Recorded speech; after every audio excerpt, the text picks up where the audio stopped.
না, আমরা তো 60টার যেহেতু ঘোষণা দিয়েছি যে 60টা কেবল 21টা করে 50% তো হয় না, 50% এখন। তাহলে অনেক বাকি না। তো আমার কলিজার ভাই কলিজার ভাইরা দেখতে দেখতে কিন্তু আমরা সেই আমাদের পছন্দের, আমরা জানি যে আমরা কতটা গুরুত্বপূর্ণ প্রশ্নগুলো রেখে থাকি। আপনারা জানেন যে এক একটা প্রশ্নের ব্যাখ্যার মাধ্যমে আরো আপনারা 10টা করে প্রশ্নের উত্তর জেনে যান। তো আজকের ক্লাসটাও এরকম এক্সক্লুসিভ। আজকে আমরা আসলে ম্যাথ রাখি নাই, আজকে বাংলার কম্পিউটার, এই দুইটার সংমিশ্রণে আমরা হচ্ছে পুরো ক্লাসটাকে সাজিয়েছি। তো আমার কলিজার ভাই কলিজার বোনেরা, আজকের সেশনেও আমরা কিন্তু অনেক বেশি জমজমাট ভাবে ক্লাসটাকে এনজয় করতে পারবো। সো আমরা সবাই একটু যুক্ত হয়ে যাব। আর আমরা কিন্তু সবসময় স্যার কঠিন প্রশ্নগুলো রাখি, সহজ প্রশ্নগুলো সহজে রাখি না, কারণ আমরা কঠিন প্রশ্নগুলো রাখার উপকারিতা হলো যে এই প্রশ্নগুলো সহজে কেউ পড়ে না, ঠিক আছে। আর আমরা এমন প্রশ্নগুলো রাখি যে প্রশ্ন বারবার চাকরি পরীক্ষা আসছে এবং এই প্রশ্নের আদলে আরো কি কি প্রশ্ন হতে পারে সেগুলোও কিন্তু আমরা বলি। এই জন্য ক্লাসটা খুবই গুরুত্বপূর্ণ। যারা আমরা বিসিএস পরীক্ষা দিব, সামনে কিন্তু বিসিএস সার্কুলার আসতেছে, টেনশন আর কোনো কারণ নেই। বিসিএস এর জন্য গুরুত্বপূর্ণ প্রাইমারি প্রধান শিক্ষক নিয়োগ যারা পরীক্ষা দিবেন, অবশ্যই ইন্টার পরীক্ষার পরে কিন্তু আপনাদের প্রাইমারি প্রধান শিক্ষক নিয়োগ পরীক্ষাটা শুরু হয়ে যাবে। প্রাইমারি নতুন সার্কুলার আসতেছে, নিবন্ধনের নতুন সার্কুলার আসতেছে, সুতরাং টেনশন আর কোনো কারণ নেই। দুমাইয়া খালি পড়াশোনা করতে হবে, এলো কথা। পড়াশোনা না পড়লে সার্কুলার দিয়ে কোনো লাভ নেই। যারা আমরা সার্কুলার জন্য বসে থাকি তাদের পড়াশোনাটা এমন একটা টাইম পাই, ওই সময় আর কিছুই করতে পারি না। এই জন্য পূর্ব প্রস্তুতি থাকলে যখনই সার্কুলার দেবে নো টেনশন। যখন চাকরি পরীক্ষা হবে, যদি বলে সার্কুলার দেওয়ার পর 1 সপ্তাহ পর পরীক্ষা হবে, তারা বলে যে কোনো সমস্যা নেই, আমার তো পড়া আছেই। কিন্তু যারা হাই হুতাশ করে কারা, যারা ওই দিনটার জন্য ওয়েট করে যে না আমার যেদিন সার্কুলার আসবে ওই দিন আমি পড়ার টেবিলে বসবো, ওই দিন আমি জব মেডিসিনে ভর্তি হবো, ওই দিন আমি জব মেডিসিনে ক্লাস করবো, তারা আগে করবো না, তারা তাদের চাকরি। স্যার আজকে জানেন, আজকেও কিন্তু আমার একটা কি মানে ওই দিনকে বললাম না যে সাভার ক্যান্টনমেন্টের একজন স্টুডেন্ট আমাদের দেখা হলো আমার সাথে, আজকেও একজন হলো থেকে ফোন দিচ্ছে, কোথায় জালালা, এই যে সিলেট ক্যান্টনমেন্টে, সেটা আমাদের মিরপুর শাখার স্টুডেন্ট, তার কিন্তু চাকরি হয়েছে ওই জায়গায় সিলেট বিজেপিতে, হ্যাঁ বিজেপিতে চাকরি হলো। এবং সে আবার আজকে বলো যে স্যার আমি বিসিএস প্রস্তুতি নিব কিনা, অনেক সুযোগ সুবিধা পায় নাকি সে বলছে, স্যার অনেক সুযোগ সুবিধা আছে। এবং আরো একজন ছাত্রী আমাকে ফোন দিল গতকাল রাতে, ওই ছাত্রীর চাকরি হয়েছে, ওর চাকরি হয়েছে সে জালালাবাদ ক্যান্টনমেন্ট স্কুল অ্যান্ড কলেজে। মূল কথা যারা লেগে থাকতেছে প্রত্যেকেরই চাকরি হচ্ছে। তো দেখেন এরা কিন্তু অনেক আগে লেগে থাকে, এরা কিন্তু লেগে থাকে সে অনেক আগে থেকে। তো দেখেন আমি গতকাল রাতে একটা, এই যে এই প্রতিদিন মনে করে একজন স্টুডেন্ট পাই যারা কোথাও না কোথাও চাকরি পায়, এটাই তো ভালো লাগে। তা আপনারা যখন চাকরি পাবেন দয়া করে আমাদেরও একটু জানাই, তখন আমাদের শুনতে ভালো লাগে আপনাদের যখন চাকরি। ব্যাপার হচ্ছে ধরেন অনেকে এই যে আপনি যেটা বললেন যে সার্কুলার আসলে আমি ফাটাই দিব, সার্কুলার আসলে ও কি একা ফাটাবে না, আরো এরকম 20 লাখ স্টুডেন্ট একসাথে ফাটাবে, সবাই ফাটাফাটি শুরু করে ধরেন নিবন্ধন নিয়ে চিন্তা করেন, নিবন্ধনে 20 লাখ স্টুডেন্ট আবেদন করে। এখন যারা বলতেছে সার্কুলার আসুক তারপরে ফাটাই দিব, এরকম সার্কুলার আসুক ফাটাই দিব সংখ্যাটাই কিন্তু হচ্ছে 17 লাখ, তারও বেশি, ধরা যায় যে 19 লাখ। 20 লাখ শিক্ষার্থীর মধ্যে 19 লাখই হচ্ছে কি ফাটাই দিব কখন সার্কুলার আসলে। কিন্তু বাকি যে 1 লাখ আগে থেকে প্রস্তুতি নিচ্ছে থাকে, এই এদের মধ্যেই কিন্তু আসলে কম্পিটিশনটা চলে। যারা আমাদের লাইব্রেরিতে বসে বসে যারা পড়ে, রংপুর দেখো বিশাল লাইব্রেরিতে যে কি পরিমাণ পড়ে, আমাদের বরিশাল লাইব্রেরি বলতে ভুলে গেছি, আগামীকালকে কিন্তু যারা রংপুরের আছেন, আগামীকালকে মিহির স্যারের সেমিনার আছে, আপনারা মিস করো না। যারা রংপুর শাখার আছেন, রংপুরের আশেপাশে আছেন, মিহির স্যারের সেমিনারটা কোনোভাবে মিস করা যাবে না। মিহির স্যারের সেমিনারটাতে আমরা অংশগ্রহণ করব। আর কালকে ডেমরা শাখায় কিন্তু আমাদের তরিকুল স্যার সারাদিন ক্লাস নেবেন, আমাদের ডেমরা আশেপাশে যারা আছেন তারাও সেখানে যাবেন ইনশাল্লাহ। আচ্ছা, আরেকটা ব্যাপার আমি বলি, এখন আমাদের স্টুডেন্ট প্রায় 200-250 স্টুডেন্ট উঠে গেছে। এই জন্য যেহেতু 250 স্টুডেন্ট আমরা একসাথে যুক্ত হয়ে গেছি, এই জন্য এখন আপনাদেরকে আমি ঘোষণাটা দিই আজকের আমাদের পুরস্কারের। সেটা হচ্ছে যে আমরা এখন বাজে কয়টা স্যার? 54। জাস্ট 10টা 5 মিনিট পর্যন্ত, 6 মিনিট পর্যন্ত আমরা আমাদের পুরস্কার ঘোষণা করব। অর্থাৎ 10টা 6 মিনিট পর্যন্ত আপনারা যারা শেয়ার করবেন, মেনশন করবেন, এই শেয়ার মেনশনটা কাউন্ট হবে। সো দ্রুত গতিতে শেয়ার মেনশন করা শুরু করি, কারণ 2 জন শেয়ারকারী আমরা নগদ প্রাইজ মানি পাচ্ছি বা টাকা পেতে যাচ্ছি, আর 2 জন কিন্তু আমরা সরাসরি নাসির স্যারের ক্যারিয়ার প্লাস বই গিফট হিসেবে পেতে যাচ্ছি। সো আমরা ধুমধারাক্কা পাঞ্জা ঝাক্কা লে হালুয়ার মতো স্যারের বুকটা পাবেন, এই যে পেছনে দেখেন স্যারের বুক, একদম 450 টাকা একদম পেয়ে যাবেন। তো 450 টাকা দামের বই, 50 টাকা কুরিয়ার চার্জ, তাহলে কত হলো?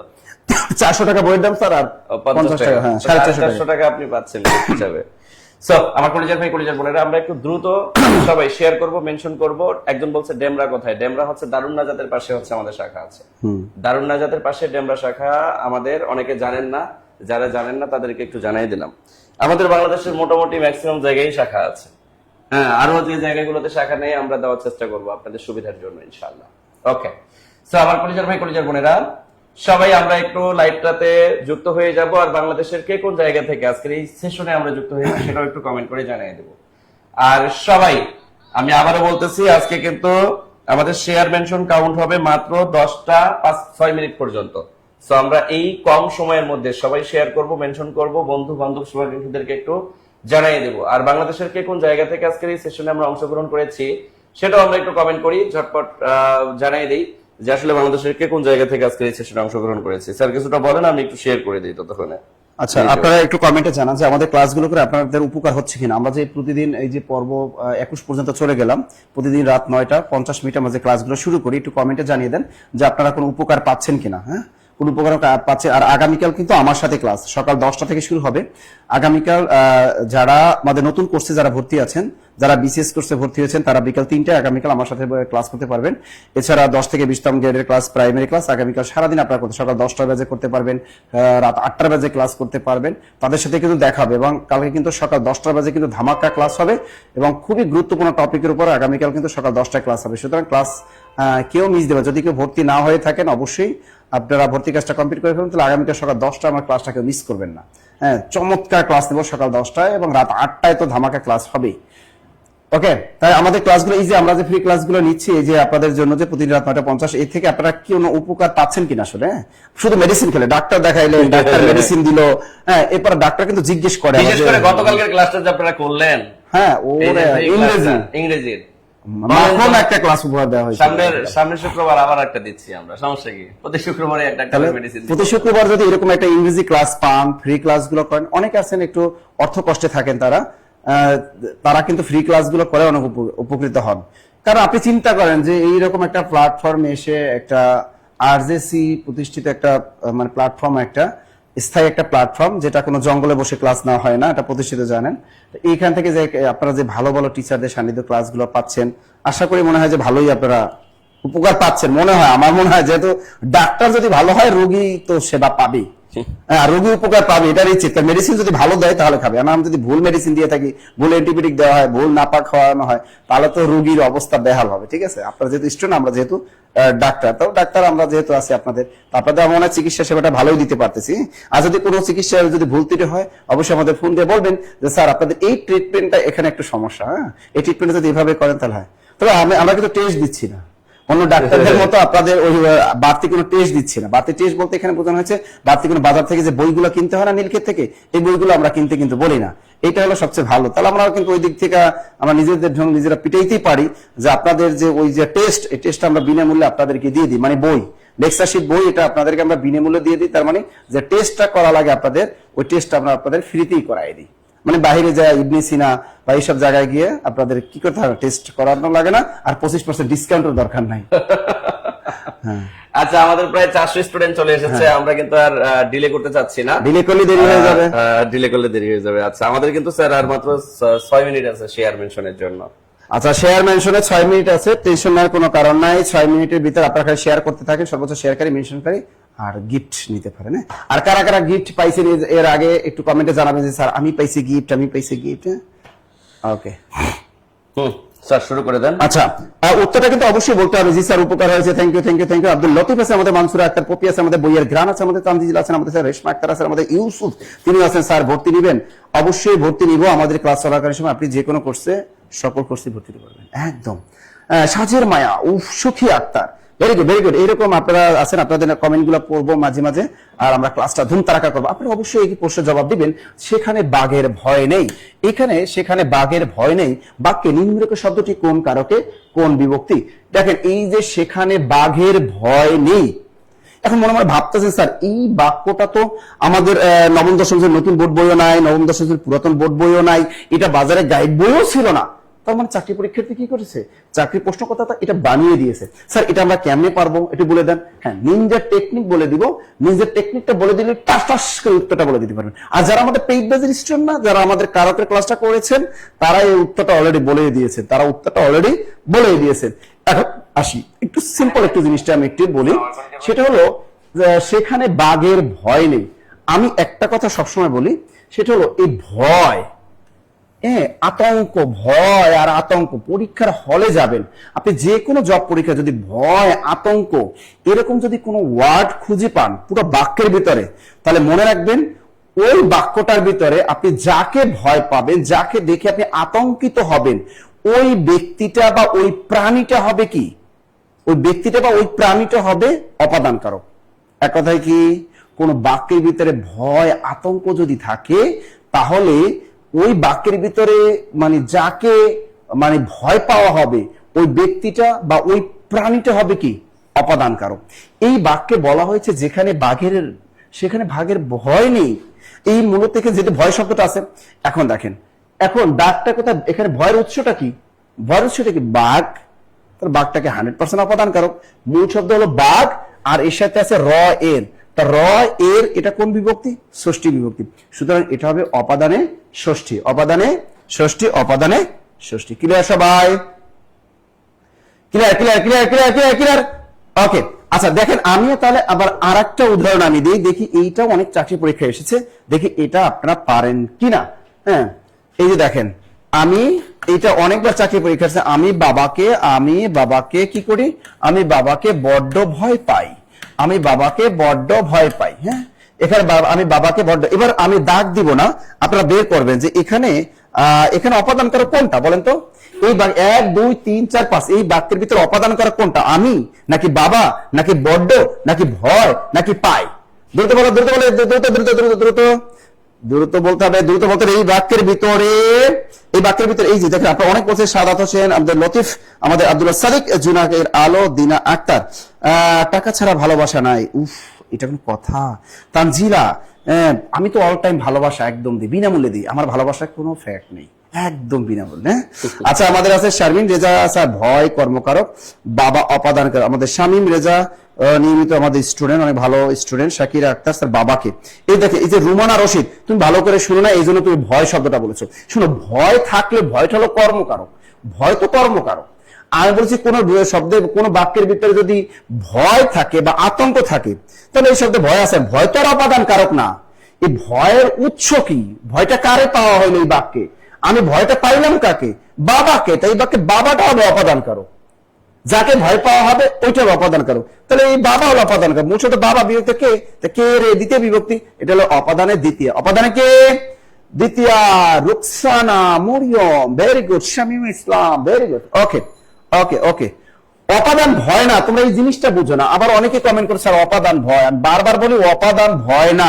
আচ্ছা, আমি আর একটা অন্য একটা দিই, অন্য একটা দিন, আমি একটা বাক্য দিই, দেখো। আচ্ছা, অন্য একটা বাক্য দিয়ে দিই। এখন হলো মাহিয়া মাহির বাজার, পরিমণি বাদ, মাহিয়া মাহি। তাহলে এই যে দেখো, মাহিয়া মাহিয়া, এই যে মাহিয়া মাহি বর্তমানে হট নায়িকা। হ্যাঁ, মাহিয়া মাহি কি করে, মাহিয়া মাহি,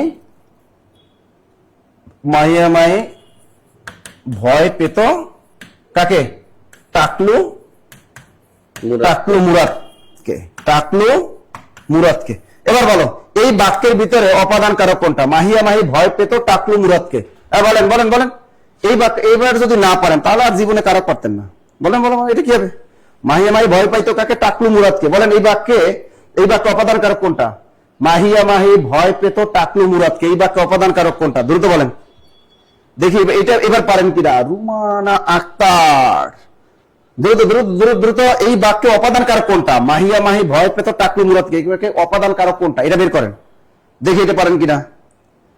দ্রুত দ্রুত দ্রুত দ্রুত, কোনটা হবে? আচ্ছা, আমাদের আর 2 মিনিট সময় আছে কিন্তু শেয়ারের, মাত্র 2 মিনিট, মাত্র 2 মিনিট। এই 2 মিনিট সময়ের মধ্যে যারা সর্বোচ্চ শেয়ার এবং মেনশন করবেন, তাদের কিন্তু শেয়ার মেনশন কাউন্ট করা হবে। দ্রুত আমরা এই 2 মিনিট ধুমধারাক্কা, পাঞ্জা চাক্কা, লেহালুয়ার মতো জাস্ট কি করব, ভিডিওতে যাব, শেয়ার অপশনে যাব, শেয়ার অপশনে গিয়ে জাস্ট আমরা কি করব, এই যে গ্রুপ অপশনে গিয়ে গ্রুপে শেয়ার করব। বিভিন্ন গ্রুপে শেয়ার করতে পারি, নিজের টাইমলাইনে শেয়ার করতে পারি। টাইমলাইনে শেয়ার কিন্তু একটা কাউন্ট হবে, শুধু বারবার টাইমলাইনে শেয়ার করে লাভ নাই। আর বন্ধু বান্ধবীদের যারা মেনশন করতেছেন, দ্রুত একটু মেনশন করে ফেলবেন। অ্যাডটা দিয়ে জাস্ট আপনি কমেন্টে একটা এজ দিয়ে সার্চ করলে আপনার ফ্রেন্ড লিস্টে এজ দিয়ে যারা আছে সবার নাম চলে আসবে, তাদেরকে মেনশন করে দিলেই হয়ে যাবে। ওকে। আচ্ছা দেখেন, এখন কিন্তু ইজিলি পাচ্ছেন। এই যে বললাম আপনারা দুষ্ট না, আমি জানি। যদি উল্টাপাল্টা উদাহরণ দিই তাহলে ভালোই বুঝে বাঙালি। সহজভাবে উদাহরণ দিয়েছিলাম বইয়ের ভাষায়, শরিয়া মোতাবেক, তখন অনেকে উত্তরটা পারেন নাই। এখন কিন্তু অপাদান কারকটা শিখে বুঝে, যখনই বলছে মাহিয়া মাহি টাকলি মুরাদকে ভয় পায়, তার বুঝে গেছে যেখানে ভয়ের উৎসটাকে টাকলু মুরাদ, নাইকে ভয় পাইতো কাকে, টাকলু মুরাদকে, তাহলে টাকলু মুরাদই হলো কি অপাদান কারক। Clear clear clear. এখন এইরকম বাক্য অনেক আসে, যেখানে বাঘের ভয় সেখানে সন্ধ্যা হয়, এরকম আসে না? যেখানে বাঘের ভয়, কতবার চাকরি পরীক্ষা সেটা দেখো, এটা প্রাইমারি পরীক্ষায় 2 বার আসছে। যেখানে বাঘের ভয় সেখানে সন্ধ্যা হয়, যেখানে বাঘের ভয় সেখানে সন্ধ্যা হয়। বলো এই বাক্যের ভিতরে অপাদান কারক কোনটা? যেখানে বাঘের ভয় সেখানে সন্ধ্যা হয়। দ্রুত বলো দ্রুত বলো। আমরা হলাম বাঙালি, বুঝছেন? বাঙালি, আমরা বাঙালি। বাঙালির যত নেগেটিভ ওয়ার্ড দিয়ে যদি বোঝানো যায়, বাঙালি তাতেই খুশি, বাঙালি তাতেই খুশি। তাহলে ওই মস্তিষ্কে গেঁথে থাকে বাঙালির, হ্যাঁ নাসিসে বলছিল ওইটা, ওই শব্দটা জানি কি, তাহলে এটা তো এটা হবে, এটা হবে, এটা হবে, বুঝেন না? শরীয়ত মোতাবেক কোনো কিছু পড়াইতে গেলে বিপদ। দ্রুত বলো দ্রুত দ্রুত, এটা কি হবে? হ্যাঁ এই যে দেখে, এই যে অন্নমনা জুই বলে যে টাইগার হবে, রাতুল বসে স্যার টাইগার হবে, এই তো এখানে ভয়ের উৎসটাকে টাইগার, তার টাইগার হবে অপাদানকার, মূল শব্দ টাইগার, এর সাথে আছে র, শুধু এটাও হবে অপাদানের ষষ্ঠী, অপাদানে ষষ্ঠী। ক্লিয়ার সবাই? Clear clear clear clear clear. সর্বোচ্চ শেয়ার করতে থাকেন, মেনশন করতে থাকেন, নাইলে কিন্তু গিফট পাবেন না। ওকে, এবার আমরা বসছি তাজা মাছ, এটা কোন বিশেষণ? এটা কিন্তু সমস্যা অধিদপ্তরে আসছে, ওরা অনেক চাকরি পরীক্ষা আসছে যে তাজা মাছ, এখানে মাছটা বলতে কোন বিশেষণ, মানে অ্যাডজেক্টিভ, এটা কোন ধরনের অ্যাডজেক্টিভ? একটা জিনিস মাথায় রাখেন, নাউনের পূর্বে সবসময় কি বসে? নাউনের পূর্বে সাধারণত, সবসময় বললাম না, নাউনের পূর্বে সাধারণত অ্যাডজেক্টিভ বসে। কি বসে? অ্যাডজেক্টিভ বসে। যেমন ভালো বউ পাওয়া কঠিন, কি বললাম? ভালো বউ পাওয়া কি? ভালো বউ পাওয়া কঠিন। এই বাক্যে ভালো কোন পদ, এরকম কিন্তু আসে পরীক্ষায়। এখন 1 মিনিট আছে শেয়ারের। আরে শেয়ারের আর মাত্র 1 মিনিট আছে। হ্যাঁ 1 মিনিট আছে কিন্তু, তাহলে একটু সর্বোচ্চ শেয়ার করেন, মেনশন করেন, শেয়ার করেন, মেনশন করেন। যদি গিফট নিতে হয় মমিনুল স্যার যেভাবে বলেছে সেভাবে করতে হবে, মেনশন শেয়ার। ওকে, আচ্ছা এখানে বলেছে কি দেখো ভালো বউ পাওয়া কঠিন। এখন এই বাক্যে ভালো কোন পদ পরীক্ষা আছে? আচ্ছা দেখো তো বউটা কি? বউটা যদি নাউন মানে বিশেষ হয়, তার নাউনের পূর্বে সাধারণত কি বসে? অ্যাডজেক্টিভ বসে। এখানে ভালোটা কি? অ্যাডজেক্টিভ বা বিশেষণ, অ্যাডজেক্টিভ বা বিশেষণ। তো এখানে বলছে তাজা মাছ কোন বিশেষণ? তাজা মাছ। আমরা বাজারে যখন যাই, মাম্মা মাছটার অবস্থা কি? মাছটা কি তাজা নাকি পচা? মাছটা কি অবস্থা আছে? মাছটা কোন অবস্থায় আছে সেটি নির্দেশ করে। অবস্থাবাচক বিশেষণ কি? অর্থাৎ ওই বস্তুটা কোন অবস্থায় আছে সেটি নির্দেশ করে। যেমন আমি যেটা বললাম, যেমন একটা উদাহরণ দিলাম, ঘুমান্ত কি? ঘুমান্ত কুত্তা, ঘুমান্ত কুত্তা। এবারকে নাম কে? কুত্তা, কুত্তা হলো নাম। তা কুত্তার পূর্বে কি? ঘুমান্তটা কি? অ্যাডজেক্টিভ। এখন এটা পরীক্ষা আসতে পারে, এটা কোন ধরনের অ্যাডজেক্টিভ? কোন ধরনের অ্যাডজেক্টিভ বলেন? এখন কুত্তাটা কোন অবস্থায় আছে? ও ঘুমান্ত অবস্থা আছে। শুধু 100% এটা হলো ঘুমান্ত কুত্তা, এটা হলো অবস্থাবাচক বিশেষণ, অবস্থাবাচক বিশেষণ। আর পরীক্ষা তো ঘুমান্ত কুত্তা নাও আসতে পারে, পরীক্ষা আসতে পারে ঘুমান্ত শিশু। তার ঘুমান্ত শিশু কি? অবস্থাবাচক, বইতে আছে কি ঘুমান্ত শিশু, তার ঘুমান্ত শিশু কি? অবস্থাবাচক বিশেষণ। ঘুমান্ত কুত্তা আসুক, ঘুমান্ত ছাগল আসুক, আর ঘুমান্ত গরু আসুক, যাই আসুক, এটা হবে অবস্থাবাচক। আবার বলো চলন্ত ট্রেন, চলন্ত ট্রেন, এটা কোন বাচক বিশেষণ? ট্রেন কি? নাউন, নাউনের পূর্বে চলন্তটা কি? 100% অ্যাডজেক্টিভ। এটা কোন ধরনের অ্যাডজেক্টিভ? 100% অবস্থা, অর্থাৎ ট্রেনটা কোন অবস্থা আছে? চলন্ত অবস্থা আছে, অবস্থাবাচক বিশেষণ। আবার উড়ন্ত পাখি, পাখিটা কোন অবস্থা আছে? উড়ন্ত অবস্থায় আছে। ক্লিয়ার? তাহলে এখানে বলছে তাজা মাছ, মাছ কি? নাউন, নাউনের পূর্বে তাজাটা কি? অ্যাডজেক্টিভ। তাহলে মাছটা কোন অবস্থায় আছে? তাজা অবস্থায় আছে। আবার যদি বলে স্যার যদি পরীক্ষা আসে পচা মাছ, পচা পচা মাছ, মাছটা কি? নাউন, নাউনের পূর্বে পচাটা কি? অ্যাডজেক্টিভ। মাছটা কোন অবস্থায় আছে? পচা অবস্থায় আছে। এরকম খোরা পা, পাটা কোন অবস্থায় আছে? খোরা অবস্থায় আছে। Clear clear clear clear clear clear clear. Okay okay okay okay sir, ICT subjective কোন কোর্স আছে স্কুল পর্যায়ে? অবশ্যই আছে। আমাদের সাবজেক্টিভে যারা নিবন্ধনের সাবজেক্টিভে যারা দুর্বল আছেন তাদের কলিকাতা হারবাল খাইলে কিন্তু হবে না। এই যে সাবজেক্টিভে যারা নিবন্ধনে সার্কুলার আসে না, সার্কুলার আসলে যে আপনি চাকরি পাইবেন, একটা বার কি ভেবে দেখেছেন যে আগের মতো নিবন্ধন আছে কিনা? 140 নম্বরের সাবজেক্টিভে আসবে। সুতরাং সাবজেক্টিভে যারা দুর্বল আছেন তারা যদি এখন যদি কলিকাতা হারবাল না খান, ওই সার্কুলার পরে কলিকাতা হারবাল খাইলে ওই হারবাল আর কাজ হইতো না। এটা নিশ্চিত থাকেন, ওই হারবালের আর ডেট থাকবে না। আগে থেকে প্রস্তুতি নেন, জব মেডিসিনের সাবজেক্টিভ কোর্স আগে থেকে প্রস্তুতি নেন। তাহলে এই যে দেখেন যারা আমাদের জব মেডিসিন সাবজেক্টিভে আগে ভর্তি হয়েছে, তারা আগে যারা 8-10টা ক্লাস অলরেডি পেয়ে গেছে, তারা তো ওই দিয়ে অনেক দিক এগিয়ে গেছে। তাহলে তাজা মাছ কি হবে? অবস্থাবাচক, অবস্থাবাচক, অবস্থাবাচক। আশা করি সবাই বুঝতে পেরেছেন।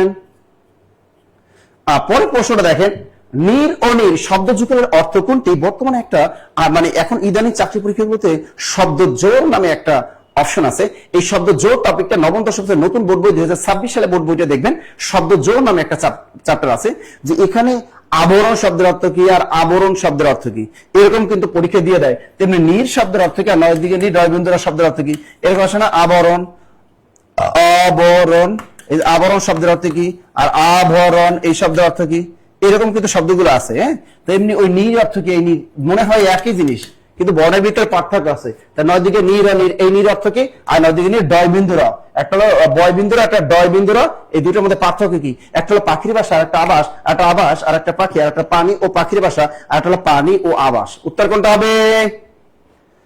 দ্রুত বলেন, দ্রুত বলেন, কোনটা হবে, কোনটা হবে, কোনটা হবে? এই দেখেন আপনারা কোনটা হবে, দ্রুত বলেন, দ্রুত কোনটা হবে? এই যে একজনে বলছে স্যার স্কুল পর্যায়ে ভর্তি হয়েছি, একটা ক্লাস হবে না, তুমি একটু এখন একটু ফোন দাও তো। ভর্তি হয়ে যদি আল্লাহর রাস্তায় পড়ে থাকেন, এটা হলো অনলাইন, যারা অনলাইনে ভর্তি হন অনেকে বুঝিরই না। আপনি যে ক্লাস রুটিন পান না, ক্লাস বুঝেন না, অনেকে বুঝিরই না, বুঝছেন? এই জন্য না বুঝলে আমাদের হটলাইন নাম্বার 9 ওইটা ফোন দিবেন, যে কোন জায়গায় ক্লাস হয়, কিভাবে ক্লাস হয়, রুটিনটা দেন, এগুলো একটু খেয়াল করতে হয়। আচ্ছা কোনটা কোনটা কোনটা? হ্যাঁ, এই নীর মানে কি, এই নীর অর্থ কি, পানি, ওয়াটার, এই নীর মানে হলো ওয়াটার, ঠিক আছে না? আর নেস্ট, আর এটা কি, এটা হলো NEST, নেস্ট, এটা নেস্ট অর্থ কি, পাখির বাসা, এটা হলো ওয়াটার, তা ওয়াটার এটা কি, নেস্ট, এই দুইটা ওয়াটার আর হলো নেস্ট। হয়ে গেল, হয়ে গেল। পানি ও পাখির বাসা দিয়ে Nusaifa, no, thank you, thank you, thank you, thank you, thank you, thank you, thank you, thank you, thank you, thank you, thank you. আর একটু ধাক্কা মারতে হবে, ধাক্কা মারতে হবে, আর একটু ধাক্কা মারতে হবে। এখন যে ধাক্কাটা মারবে মমিনুল স্যার, একটু ধাক্কা মেরে দেন স্যার। Network transmission rate. মজার একটা প্রশ্ন চলে আসছে, দেখছেন? মজার একটা প্রশ্ন চলে আসছে, মাথায় রাখবেন। শোনেন, আপনারা কম্পিউটারে যে প্রশ্নগুলো বারবার আসে, এই প্রশ্নগুলো কি স্কিপ করেন? প্রায় 600 স্টুডেন্ট ক্লাস করতেছেন, আমি সবাইকে রিকোয়েস্ট করব জাস্ট একটা করে হলেও শেয়ার করবেন, কারণ এখন 12 বাজে না, আবার 3 মিনিটে যে প্রশ্নগুলো আছে এগুলো সমাধান হবে। আমি আশা করছি 12 থেকে 15 আরো 3 মিনিট সময় শেয়ার আর মেনশনের জন্য বাড়াই দিলাম। এই 3 মিনিটেরটাও জুবাইর ভাই একটু কাউন্ট করেন, এই 3 মিনিটটা বেশি ভালো করে কাউন্ট করবেন। যারা এই 3 মিনিটে ভালো করে শেয়ার মেনশন করবে ওদেরকে আজকে গিফট দিব। জান সো আমার কলিজার ভাই, কলিজার বোনেরা, এই প্রশ্নটার উত্তরে আমরা ভুল করে থাকি কোথায় আমি বলি। আমাকে যখন বলে MBPS, দেখেন এই MBPS ব্যাপারগুলো কিন্তু খুব ভালো করে বুঝতে হবে। আমরা যখন বলি যে মোবাইলে যখন ডাটা শেষ হয়ে যায়, আমরা বলি আমাদের এমবি শেষ। কি শেষ? এমবি শেষ। এই যে এমবি শেষ, এই এমবি শেষ 3 জিবি লোড দিয়ে দাও। অর্থাৎ আমরা যখন বলি 1 জিবি, এই 1 জিবিপিএস, গিগাবিট পার সেকেন্ড, এই 1 গিগাবিট পার সেকেন্ড, এই জিবিপিএস এটারও পুনরূপ আসতে পারে গিগাবিট পার সেকেন্ড, আর MBPS megabit per second, not byte. এই জায়গায় যদি কেউ বলে মেগাবাইট পার সেকেন্ড, এটা কিন্তু ভুল হয়ে যাবে। এখানে বিট জিনিসটা কোথায় আছে এটা দেখতে হবে। আমি দেখতে পাচ্ছি মেগাবিট পার সেকেন্ড 6 নাম্বার অপশনে আছে।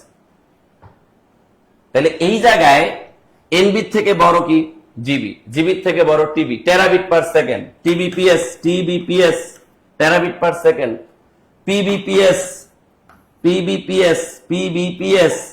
পেটাবিট পার সেকেন্ড, এগুলোর পুনরূপ আসতে পারে।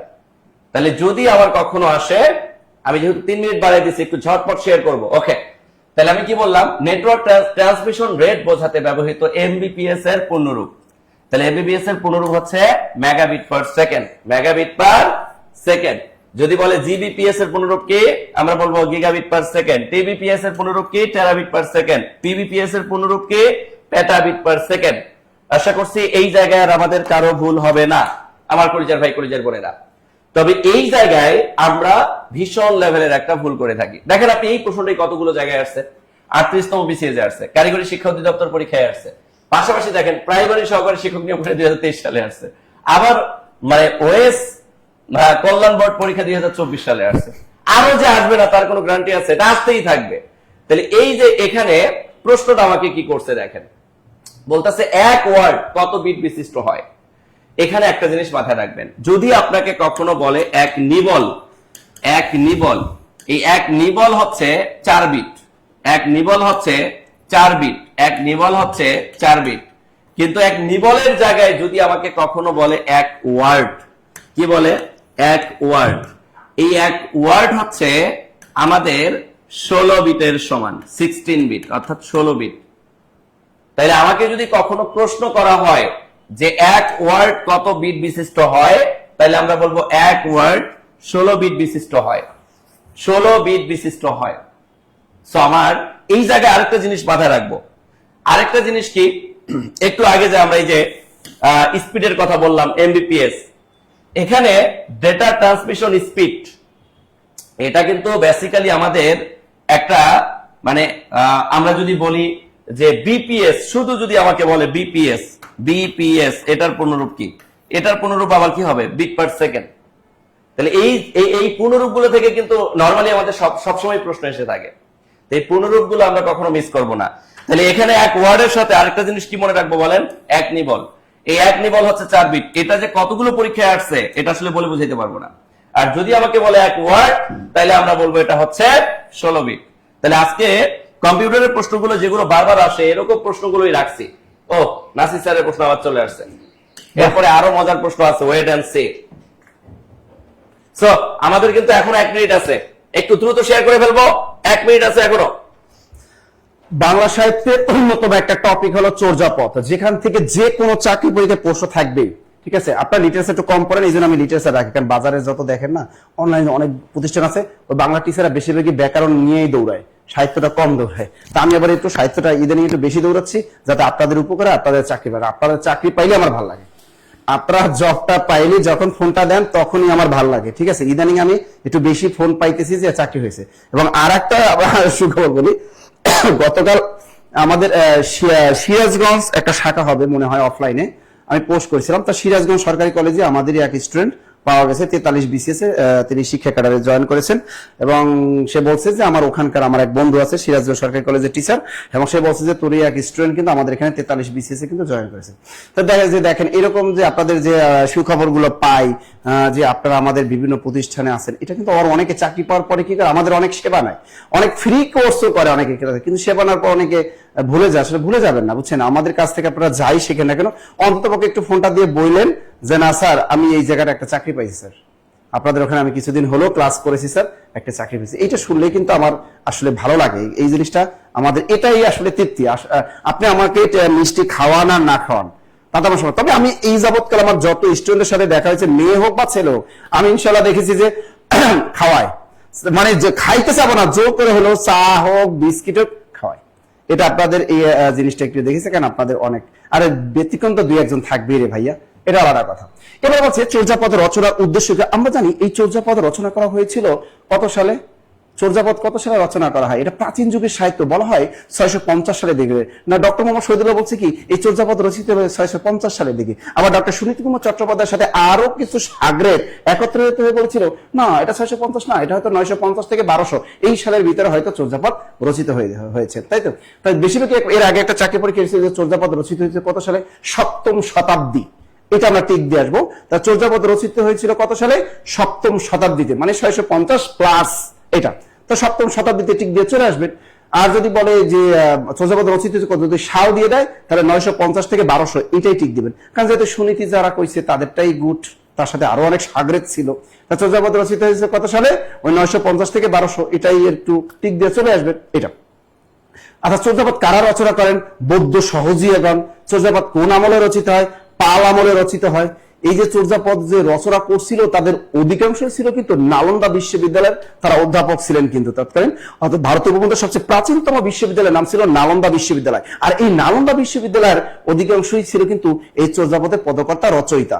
আর এই চর্যাপদ যারা রচনা করতেন আমরা পাওয়া যায় যে 24 জন পদকর্তা পাওয়া যায়, এবং তাদেরকে বলা হতো মহাসিদ্ধ বা সিদ্ধ পুরুষ। তা পরীক্ষা কিন্তু প্রশ্নটা আসতে পারে যে চর্যাপদ যারা রচনা করতেন তাদের কি বলা হতো, মহাসিদ্ধ বা সিদ্ধ পুরুষ। এটা লিখে রাখেন, মহাসিদ্ধ অথবা সিদ্ধ পুরুষ কারা, যারা চর্যাপদের পদগুলো রচনা করতেন তাদের বলা হতো মহাসিদ্ধ বা সিদ্ধ পুরুষ। আসলে যদি আমরা চর্যাপদটা যদি ভালো করে পড়ে দেখেন, আসলে এরা এই সিদ্ধ পুরুষ ছিল না, এরা ছিল লুচ্চা। এরা অধিকাংশ ছিল নারী আকাঙ্ক্ষা, তীব্র যৌন আকাঙ্ক্ষা ছিল তাদের, মানে প্রচুর নেগেটিভ। এটা যারা পড়ছেন চর্যাপদ জানেন, ওরা কিন্তু সবাই লুচুপনা করতো, ঠিক আছে, লুচ্চা ছিল। হ্যাঁ, কিন্তু বাস্তব পরীক্ষা সত্ত্বে আপনি লুচ্চা ঠিক দিতে পারবেন না, আপনাদের দিতে হবে মহাসিদ্ধ বা সিদ্ধ পুরুষ। অর্থাৎ যারা চর্যাপদ রচনা করতেন তাদের বলা হতো মহাসিদ্ধ বা সিদ্ধ পুরুষ। এর ভিতরে একজন নারী পদকর্তা ছিল ওই 24 জনের ভিতরে, তার নাম ছিল কুক্কুরিপা। তার চর্যাপদের একমাত্র নারী পদকর্তা কি ছিল? কুক্কুরিপা। তাহলে এই চর্যাপদ তাদের রচনার মূল উদ্দেশ্য কি? গোপন সংকেতের মাধ্যমে ধর্ম প্রচার করা। তার চর্যাপদ রচনার মূল উদ্দেশ্য কি ছিল? ধর্মচর্চা, ধর্মচর্চা, ধর্মচর্চা। Clear? Clear clear clear clear clear. Sabina Yasmin, বইয়ের ঘ্রাণ। Very good, clear. Thank you. Halima, তুমি হাসতেছো কেন? হালিমা বেবি তুমি হাসতেছো কেন? বলো বলো বলো। এ শেয়ার করতেছেন তো লিপি আক্তার। লিপি আক্তার, হ্যাঁ। চর্যাপদ রচনার উদ্দেশ্য কি? ধর্মচর্চা, ধর্মচর্চা, ধর্মচর্চা। ক্লিয়ার সবাই? এটা ক্লিয়ার? হ্যাঁ, এই যে মহাসিদ্ধ যা চর্যাপদের রচনা হলো, মহাসিদ্ধ বা সিদ্ধ বিথি, তুমি হাসতেছো কেন? অসীম রানা, আমি ভণ্ড ভাই, আমি তো সত্য কথা বলি ভাই। এই যারা বাংলা ডিপার্টমেন্ট স্টুডেন্ট আছেন তারা ভালো করে জানেন যে চর্যাপদের এই যে 24 জন পদকর্তার জীবনী যদি পড়েন আপনারা, পড়ে দেখবেন আসলে এরা কি ছিল। আসলে এদের আসলে ক্যারেক্টার ভালো না, ভালো না, ভালো না। এদিক দিয়ে আমাদের বর্তমান পুরুষরা অনেক ভালো। প্রাচীন যুগের পুরুষরা অনেক দুষ্ট ছিল, খারাপ ছিল। মধ্যযুগের পুরুষরা আরো লুচ্চা ছিল। আর আধুনিক যুগের পুরুষরা স্মার্ট। আধুনিক যুগের পুরুষরা কি? অনেক স্মার্ট, অনেক স্মার্ট। তারা এরকম না, ঠিক আছে না? আধুনিক যুগের পুরুষরা কিন্তু অনেক ভালো, অনেক কিউট। এবার দেখো, মঙ্গল কাব্যে কোন দুই দেবতার প্রাধান্য ছিল সবচেয়ে বেশি? এটা কিন্তু প্রাইমারি পরীক্ষা এসেছিল। দেখেন, প্রাইমারি পরীক্ষায় কিন্তু লিটারেচার থেকে কেমনি প্রশ্ন ভিতর থেকে ধরে দেখছেন। এবার একটু দেখেন স্যার, এই মঙ্গল কাব্যটা কি? একটু ভালো করে খেয়াল করেন, মঙ্গল কাব্যটা কি? মঙ্গল কাব্য হলো ধর্ম বিষয়ক এক ধরনের আখ্যান কাব্য। তো মঙ্গল কাব্যকে বলা হয় ধর্ম বিষয়ক এক ধরনের আখ্যান কাব্য, অর্থাৎ যে ধরনের সাহিত্য পাঠ করলে বা শ্রবণ করলে সর্বপ্রকার অকল্যাণ, বিনাশ বা ধ্বংস হয় এবং পরিপূর্ণ মঙ্গল লাভ হয়, তাকেই বলা হয় মঙ্গল কাব্য। অন্য জায়গায় পড়া হয় এই ধরনের কাব্যগুলো এক মঙ্গলবার পড়া শুরু করতো, আরেক মঙ্গলবার গিয়ে পড়া শেষ হতো। এই জন্য এই সাহিত্যগুলোকে বলা হয় মঙ্গল কাব্য। এটা হলো মধ্যযুগের একটা মানে চরম একটা ধর্মভিত্তিক সাহিত্যকে বলা হয় মঙ্গল কাব্য, ঠিক আছে? আর এই মঙ্গল কাব্যের প্রধান শাখা হলো তিনটি। এক নম্বরে মনসামঙ্গল, দুই নম্বরে চণ্ডী মঙ্গল, তিন নম্বরে অন্নদা মঙ্গল। এর ভিতরে মনসামঙ্গল কাব্যের আদি কবি কানা হরি দত্ত, তাকে মঙ্গল কাব্যেরও আদি কবি বলা হয়। পরীক্ষা আসতে পারে মঙ্গল কাব্যের আদি কবি কে? এই মঙ্গল কাব্যের আদি কবি, ভেরি ভেরি ইম্পর্টেন্ট, মঙ্গল কাব্যের আদি কবি কানা হরি দত্ত। কানা হরি দত্ত। রিয়েলি প্রকৃতপক্ষে এই লোকটার নামের সাথে মিল আছে। ও লোকটা অবশ্যই কানা ছিল আর খোরা ছিল, যে জন্য নামের সাথে তার কি আছে? মিল আছে। তাহলে এই হলো মঙ্গল কাব্যের আদি কবি। আর যদি বলা হয় মঙ্গল কাব্যের স্যার শ্রেষ্ঠ কবি কে? মঙ্গল কাব্যের শ্রেষ্ঠ কবি হলো ভারতচন্দ্র রায় গুণাকর, তাকেই মূলত বলা হয় মঙ্গল কাব্যের শ্রেষ্ঠ কবি। তাহলে আমরা কি শিখলাম? মঙ্গল কাব্যের আদি কবিকে কানাহরি দত্ত, আর মঙ্গল কাব্যের শ্রেষ্ঠ কবিকে ভারতচন্দ্র রায় গুণাকর। তাহলে এই যে আমরা মঙ্গল কাব্য, তিনটা মঙ্গল কাব্য, মনসামঙ্গল, চণ্ডী মঙ্গল, অন্নদা মঙ্গল। এই মনসামঙ্গল কাব্যের আমরা জানি এখানে কিন্তু একজন নারী দেবী ছিলেন যার নাম হলো মনসা, এবং যার কি অ্যাকশন ছিল মারাত্মক। অ্যাকশন কি ছিল? মারাত্মক। আমরা জানি সপ্তডিঙ্গা মধুকর, সেটা কিন্তু সে ডুবিয়ে দিয়েছিল। এবং আমরা জানি সে একে একে 6টা ছেলে, 4 সদাগরে 6টা ছেলে মেরে ফেলেছিল। অবশেষে 7ম ছেলেটাকেও সে টুস করে সবল মাইরা কিন্তু বাসর ঘরে মেরে ফেলেছিল। সুতরাং তার প্রাধান্যটা ছিল সবচেয়ে বেশি। আর একটা আছে ক্রেজি দেবী, বলা হয় কাকে? এই মনসা দেবীকে কিন্তু আরেকটা বলা হয়, তাকে ক্রেজি দেবী বলা হয় বাংলা সাহিত্যে। তো মঙ্গল কাব্যে কোন দুই দেবতা প্রাধান্য ছিল বেশি? 1 নম্বর মনসা, 2 নম্বর আছে চণ্ডী। কারণ চণ্ডী মঙ্গল কাব্যে আমরা যখন দেখতে পাই এই যে চণ্ডী দেবীর, চণ্ডীর কিন্তু প্রাধান্য ছিল অনেক বেশি। কারণ দেবী চণ্ডী ছিল কিন্তু মানুষ এবং পশু পাখির দেবী ছিল কে? মানুষ এবং পশু পাখির দেবী ছিল কিন্তু এই চণ্ডী দেবী। তাহলে এই দুই দেবীর প্রাধান্য ছিল সবচেয়ে বেশি, সবচেয়ে বেশি, সবচেয়ে বেশি। ক্লিয়ার? লিখেছেন সাবিনা ইয়াসমিন, রাতুল আহমেদ, জুই ইসলাম। ওকে ওকে ওকে ওকে ওকে। দেখি আমাদের পরের প্রশ্নটা কি আসতেছে, কি আসতেছে, কি আসতেছে, কি আসতেছে। এই যে কোন কবি ধর্মমঙ্গল কাব্যের প্রণেতা? দেখেন এই প্রশ্নটা কিন্তু চমৎকার একটা প্রশ্ন, যে কোন কবি ধর্মমঙ্গল কাব্যের প্রণেতা?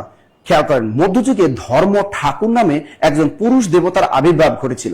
বিশেষত পশ্চিমবঙ্গের রাঢ় অঞ্চলের নিচু সম্প্রদায় অর্থাৎ ডোম সম্প্রদায়ের ভিতরে এই তার পূজা প্রচলনটা ছিল।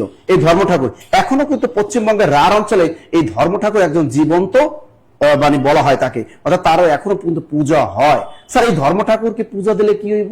এই ধর্মরত কুর্মা আকৃতির, হ্যাঁ, কত কচ্ছপ আকৃতির একখণ্ড পাথর আছে পশ্চিমবঙ্গের আর অঞ্চলে। এই মানে বড় আর কি, মানে কচ্ছপের মতো একখণ্ড পাথর ওইটাকে তারা মনে করে এই হলো তাদের ধর্ম ঠাকুর। নিচু জাতের হিন্দুরা বিশেষ করে ডোম সম্প্রদায় তারা পুজো দেয়, তাকে পুজো দেয় কি ওই যে সাদা মোরগ আছে নিয়ে ওই পাথরটার উপরে ক্যাচ করে জবাই করে উপরে রক্ত দেয়, এরপরকে সাদা শুকুর ধরে আনে ওটার কুচুত করে জবাই দেয়, ওটার উপরে রক্ত দেয় পাথর উপরে, আবার কি করে মদ ঢালে দেয় পাথর উপর। স্যার এর উপরে মদ ঢালে কি হবে, এই যে কবুতর সাদা কবুতর জবাই করলে কি হবে, সাদা ছাগল জবাই করে সাদা শুকুর জবাই করলে কি হবে। হ্যাঁ, ওরা বিশ্বাস করে ডোম সম্প্রদায়ের নিচু জাতের হিন্দুরা, ওরা বিশ্বাস করে যদি এইগুলো যদি আমরা ওখানে বলি দেই তাহলে যেসব নারীদের বাচ্চা হয় না তাদের বাচ্চা হবে, যাদের কুষ্ঠরোগ ভালো না তাদের কুষ্ঠরোগ ভালো হবে, যাদের চোখে ছানি আছে তাদের চোখে ছানি ভালো হবে।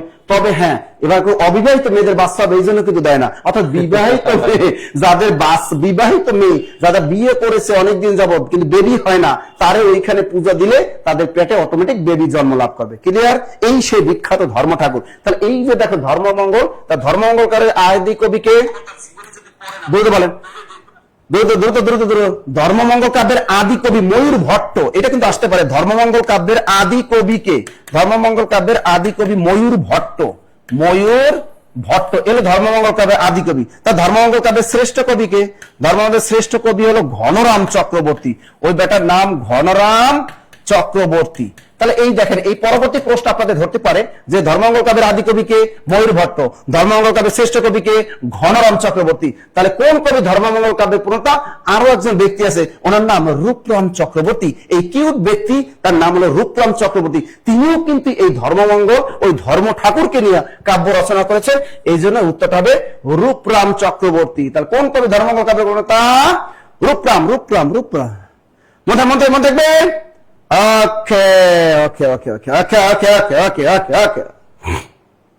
চমৎকার প্রশ্ন আমরা সাহিত্য থেকে শিখতেছি। আচ্ছা, পরের প্রশ্নটা দেখি আমরা। যে কম্পিউটার, এটা মমিনুল স্যার কম্পিউটার রিলেটেড প্রশ্ন, এটা পড়ালে কিন্তু বাচ্চা হইব না, ঠিক আছে? ধর্ম ঠাকুর পড়লে বাচ্চা হইব। আচ্ছা, আমার কলেজের ভাই কলেজের বোনেরা, নাসির স্যার সাহিত্যের যে প্রশ্নগুলো রাখছে যে কি পরিমাণ গুরুত্বপূর্ণ এগুলো আসলে বলে বোঝানো যাবে না। যাই হোক, আমাদের এই প্রশ্নটাতে কি বলছে দেখেন, এটা অনেকগুলো পরীক্ষা আসছে দেখেন ভাই, এগুলো তো আমার বানায় তো না, এগুলো বিগত বছরে আসছে দেখেই আমরা কিন্তু আপনাদেরকে পড়াচ্ছি। আপনারা ভাবেন কি মনে হয় যে কম্পিউটার মনে হয় কোনো পরীক্ষায় আসে না, কিন্তু কম্পিউটার ছাড়া 10 থেকে 20তম গ্রেডের চাকরি অনেক সময় পাওয়াই যায় না। মানে 10-20 গ্রেডের বিভিন্ন মন্ত্রণালয়ে কম্পিউটার থেকে অনেক সময় লিখিত প্রশ্ন আসে, আবার কি মচক বা এমসিকিউ আসে। সো কম্পিউটারে ফালাই দেওয়ার মতো কোনো অপশন নাই। সো আমরা চেষ্টা করি আমার কলিজার ভাই কলিজার বোনেরা, একটা প্রশ্নের মাধ্যমে অনেকগুলো প্রশ্ন একটু শেখার চেষ্টা করি। আমার কলিজার ভাই কলিজার বোনেরা প্রশ্ন করেছে যে কম্পিউটার ভাষায় সবকিছু শুধুমাত্র বাইনারি কোডে লেখা হয় তাকে কি বলা হয়? মনে রাখবেন, আপনাদেরকে একটা ম্যাজিক শেখাই। এই জায়গায় আপনাকে যে এই যে বাইনারি কোডে লেখা হয়, এই বাইনারি কোডে লেখা হয় পৃথিবীতে প্রথম প্রজন্মের ভাষায়। কিন্তু আপনাকে যদি প্রশ্নটা করত যে পৃথিবীর প্রথম প্রজন্মের ভাষার নাম কি, তখন আপনি উত্তরটা কি দিতেন? এই জায়গায় একটা জিনিস মনে রাখবেন, বিড়ালের ডাক মেয়াও, এই মেয়াও থেকে প্রজন্মের ভাষাগুলো মনে রাখতে পারবেন। এই মেয়ে থেকে মনে রাখবেন মেশিন ভাষা, এই মেশিন ভাষা হচ্ছে পৃথিবীর প্রথম প্রজন্মের ভাষা। আর এই প্রথম প্রজন্মের যে ভাষা, এই ভাষাতেই মূলত এই বাইনারি কোড 0 আর 1 ইনপুট হিসাবে কি করা হয়? যুক্ত করা হয়। প্রথম প্রজন্মের ভাষার নাম হচ্ছে মেশিন ভাষা। প্রথম প্রজন্মের ভাষার নাম কি? মেশিন ভাষা। আর মেশিন ভাষায় কি কোডে লেখা হয়? বাইনারি কোডে লেখা হয়। অর্থাৎ মেশিন ভাষায় বাইনারি কোড 0 আর 1 ইনপুট হিসেবে দেওয়া হয়। এখন যদি আমাকে প্রশ্ন করেন দ্বিতীয় প্রজন্মের ভাষার নাম কি, আমরা বলবো দ্বিতীয় প্রজন্মের ভাষার নাম হচ্ছে অ্যাসেম্বলি ভাষা। তাহলে তৃতীয় প্রজন্মের ভাষার নাম কি? ও আমার কলিজার ভাই কলিজার বোন, তৃতীয় প্রজন্মের ভাষার নাম হচ্ছে উচ্চতর ভাষা। কি ভাষা? উচ্চতর ভাষা। এবার যদি আমাকে প্রশ্ন করে চতুর্থ প্রজন্মের ভাষার নাম কি, উচ্চতরের সামনে শুধু অতি লাগাবেন, অতি লাগাইলে অতি উচ্চতর ভাষা। এই অতি উচ্চতর ভাষা হচ্ছে চতুর্থ প্রজন্মের ভাষা। আর পঞ্চম প্রজন্মের ভাষা হচ্ছে ন্যাচারাল ভাষা। অর্থাৎ আমরা আছি পঞ্চম প্রজন্মের ভাষায়, অর্থাৎ আমরা যে ভাষায় কথা বলি এটাকে বলা হয় পঞ্চম প্রজন্মের ভাষা। কি ভাষা? পঞ্চম প্রজন্মের ভাষা। মনে থাকবে? তাহলে প্রথম প্রজন্মের ভাষার নাম হচ্ছে মেশিন ভাষা, আর মেশিন ভাষা ইনপুট হিসেবে দেওয়া হয় 0 আর 1, আর এই 0 আর 1 এগুলো কি বলা হয়? Binary code. অর্থাৎ আমাকে প্রশ্ন করছে যে কম্পিউটার ভাষায় সবকিছু বাইনারি কোডে লেখা হয় তাকে কি বলে? তাকে মেশিন ভাষা বলে বা মেশিন ল্যাঙ্গুয়েজ বলে। সি বলে? নো, সি একটা প্রোগ্রামের নাম। জাভা? নো। পাইথন? নো। তাহলে কি হবে? Machine language. Machine language. Clear? Clear clear clear clear clear clear clear clear clear. পরের প্রশ্নটা দেখেন, কতটা মজার একটা প্রশ্ন। এই প্রশ্নটা আমি মনে করি মিনিমাম এখন পর্যন্ত 100 বার বিভিন্ন জব পরীক্ষা আছে, 100 বার, তারও বেশি আসতে পারে, তারও বেশি আসতে পারে, কারণ এটা এতটাই গুরুত্বপূর্ণ। আমার কলিজার ভাই, কলিজার বোনেরা, এখানে 3টা পার্ট থেকে প্রশ্ন আসে। আমি 3টা জিনিসে খুব নিখুঁত ভাবে ব্যাখ্যা করে আপনাদেরকে বোঝানোর চেষ্টা করতেছি। দেখেন, আপনাকে প্রশ্ন করছে, কি প্রশ্ন করছে দেখেন আগে। আমার কলিজার ভাই, কলিজার বোনেরা, নিচের কোন বিবৃতিটি কম্পাইলার সম্পর্কিত সঠিক? মাথায় রাখবেন, অনুবাদক যদি আপনাকে বলা হয় অনুবাদক প্রোগ্রাম, এই অনুবাদক প্রোগ্রামের মধ্যে একটা প্রোগ্রামের নাম হচ্ছে ইন্টারপ্রেটার, একটার নাম হচ্ছে ইন্টারপ্রেটার। মাথায় রাখবেন, ইন্টারপ্রেটার। আরেকটা হচ্ছে অ্যাসেম্বলার, আরেকটা হচ্ছে অ্যাসেম্বলার, একটা হচ্ছে অ্যাসেম্বলার, আর 3 নাম্বারটা হচ্ছে কম্পাইলার। Compiler, compiler. তাহলে এই 3টাকে বলা হয় অনুবাদক প্রোগ্রাম। এই 3টা ভাষায় আমরা অনুবাদ করে থাকি। তাহলে আপনাকে যদি কখনো ইন্টারপ্রেটারের ব্যবহারের কথা বলে, যে ইন্টারপ্রেটার আসলে কি করে, এন্টার, যখন আমরা কম্পিউটারে একটা লাইন লিখি না, একটা লাইন লেখার পর এন্টার ক্লিক করে পরের লাইনে চলে আসি, যদি কখনো লাইন টু লাইন অনুবাদ করা হয়, লাইন টু লাইন অনুবাদ করা হয়, যদি কখনো আমি বলি আই লাভ ইউ, এই আই লাভ ইউ কথাটা বললাম এক লাইনে, এটাকে অনুবাদ করে দিল, পরের লাইনে আমি বললাম আই হেট ইউ, এটাকে অনুবাদ করে দিল। এই প্রতিটা লাইন টু লাইন অনুবাদ করে থাকে কে? ইন্টারপ্রেটার। তাহলে এই যে প্রতি লাইন প্রোগ্রাম পড়ে অনুবাদ করে, এটার নাম আসলে ইন্টারপ্রেটার। এটার নাম কি? ইন্টারপ্রেটার। তাইলে আমার কম্পাইলারের কাজ কি? কম্পাইলার কমপ্লিট, সে পুরো মিশন কমপ্লিট করে ফেলে কম্পাইলার। তাহলে এখানে আমাকে কি বলছে? নিচের কোন বিবৃতিটি কম্পাইলার সম্পর্কিত? দেখেন, যদি কখনো পুরো প্রোগ্রাম পড়ে অনুবাদ করে ফেলে, তখন সেটা সেই কাজটা করে থাকে কম্পাইলার। তাহলে এখানে এটি একেবারে পুরো প্রোগ্রামকে অনুবাদ করে, এটাই হচ্ছে সঠিক উত্তর। কারণ এখানে কম্পাইলারের কাজ হচ্ছে পুরো প্রোগ্রামকে একসাথে কমপ্লিটলি অনুবাদ করে ফেলা, কমপ্লিটলি অনুবাদ করে ফেলা। তাহলে আমার কলিজার ভাই, কলিজার বোনেরা, আর এই মেশিন প্রোগ্রামকে সোর্স প্রোগ্রামে রূপান্তর করে মূলত অ্যাসেম্বলার বা অ্যাসেম্বলার অ্যাসেম্বলি ভাষাকে অনুবাদ করে থাকে। তাহলে এই 3টা অনুবাদক প্রোগ্রাম থেকে সবসময় প্রশ্ন আসে। তাহলে আমরা একটা জিনিস বুঝলাম, লাইন টু লাইন অনুবাদ করলে তার নাম হচ্ছে ইন্টারপ্রেটার, আর পুরো প্রোগ্রামকে যদি আবার অনুবাদ করে তাহলে তার নাম হচ্ছে কম্পাইলার। কম্পাইলার থেকে মনে রাখবো কমপ্লিট, পুরোটাকে সে কমপ্লিট করে ফেলে। কি করে ফেলে? কমপ্লিট করে ফেলে। তাহলে উত্তর হচ্ছে মিস্টার গ, উত্তর হচ্ছে মিস্টার গ।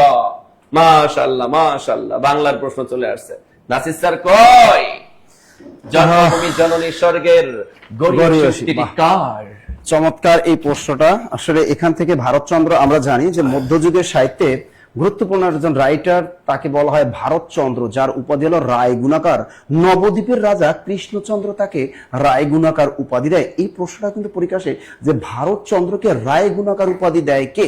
ভারতচন্দ্রকে রায় গুণাকার উপাধি দেয় নবদ্বীপের রাজা কৃষ্ণচন্দ্র। লিখে রাখেন যে ভারতচন্দ্রকে রায় গুণাকার উপাধি দেয় নবদ্বীপের রাজা কৃষ্ণচন্দ্র। ক্লিয়ার?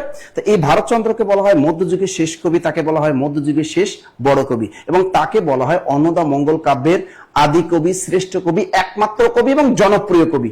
তিনি কে? তিনি হলেন ভারতচন্দ্র রায় গুণাকার। তো এই যে ভারতচন্দ্র রায় গুণাকার, তার বিখ্যাত একটা উক্তি আছে, জন্মভূমি জননী স্বর্গের গরিয়সী।